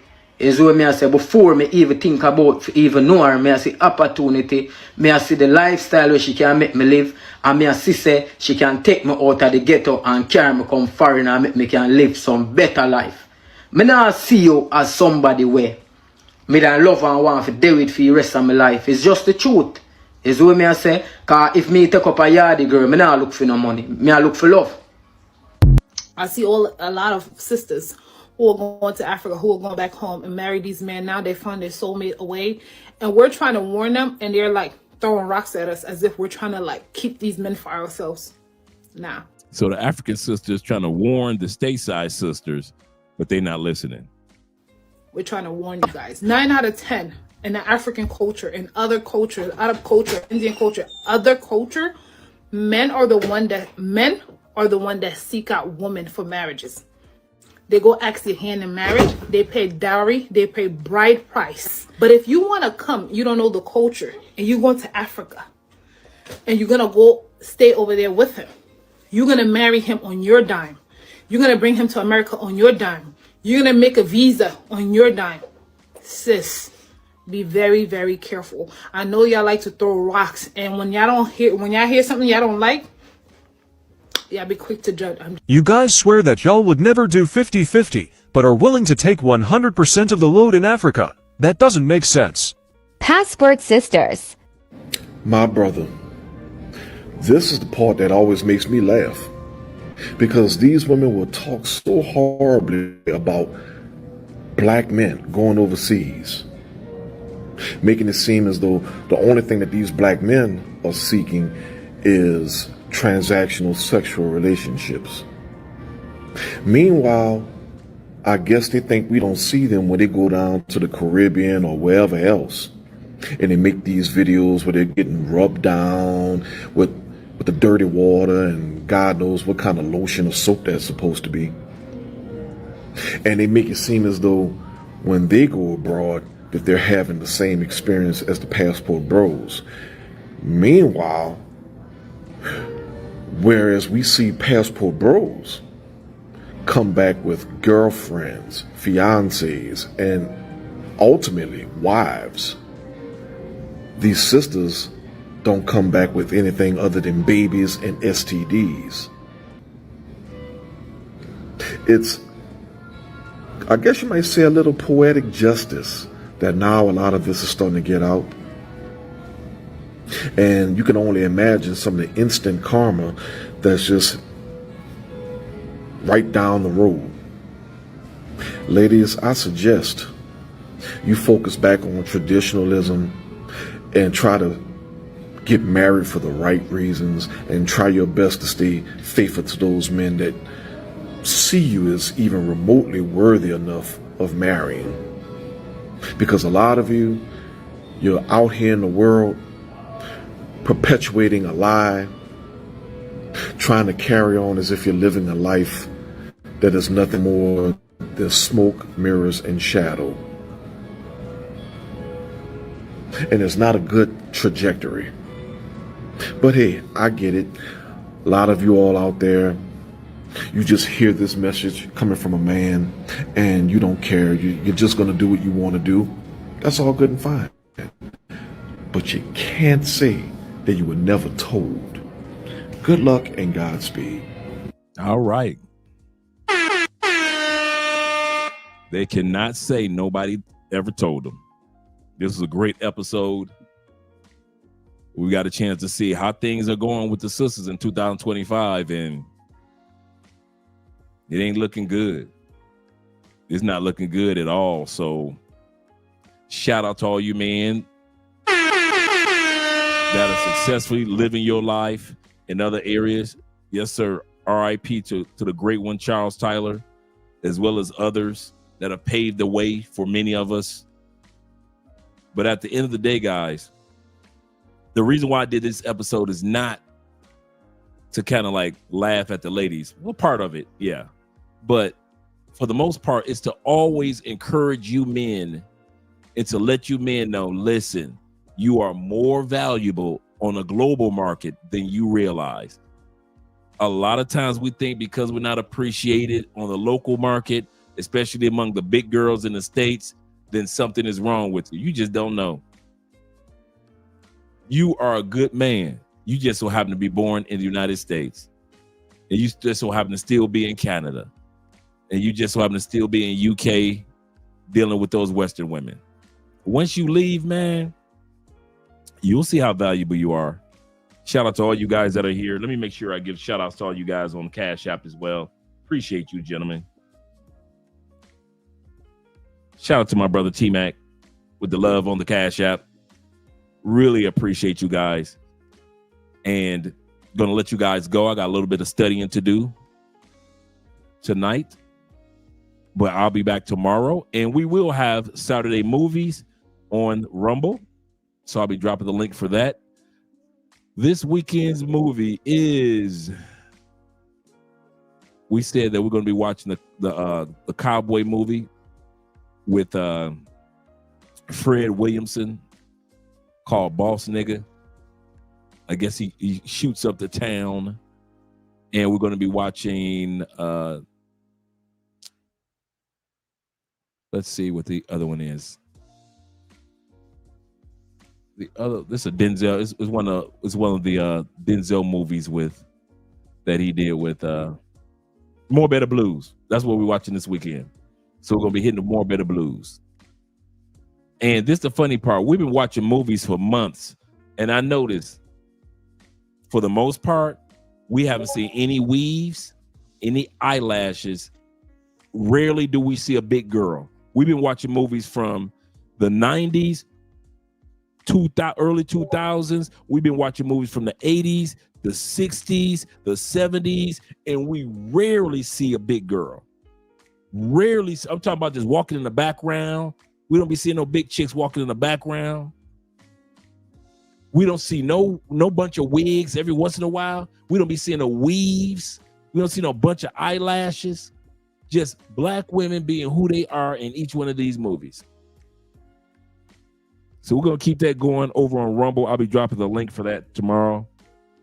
Like I said, we'll be watching a black cowboy movie from the 70s, and we'll be watching More Better Blues. I haven't seen that movie in a while. Shout out to all you guys. Let me get the outros going. Got to get the outro going. The outro videos. Let's see.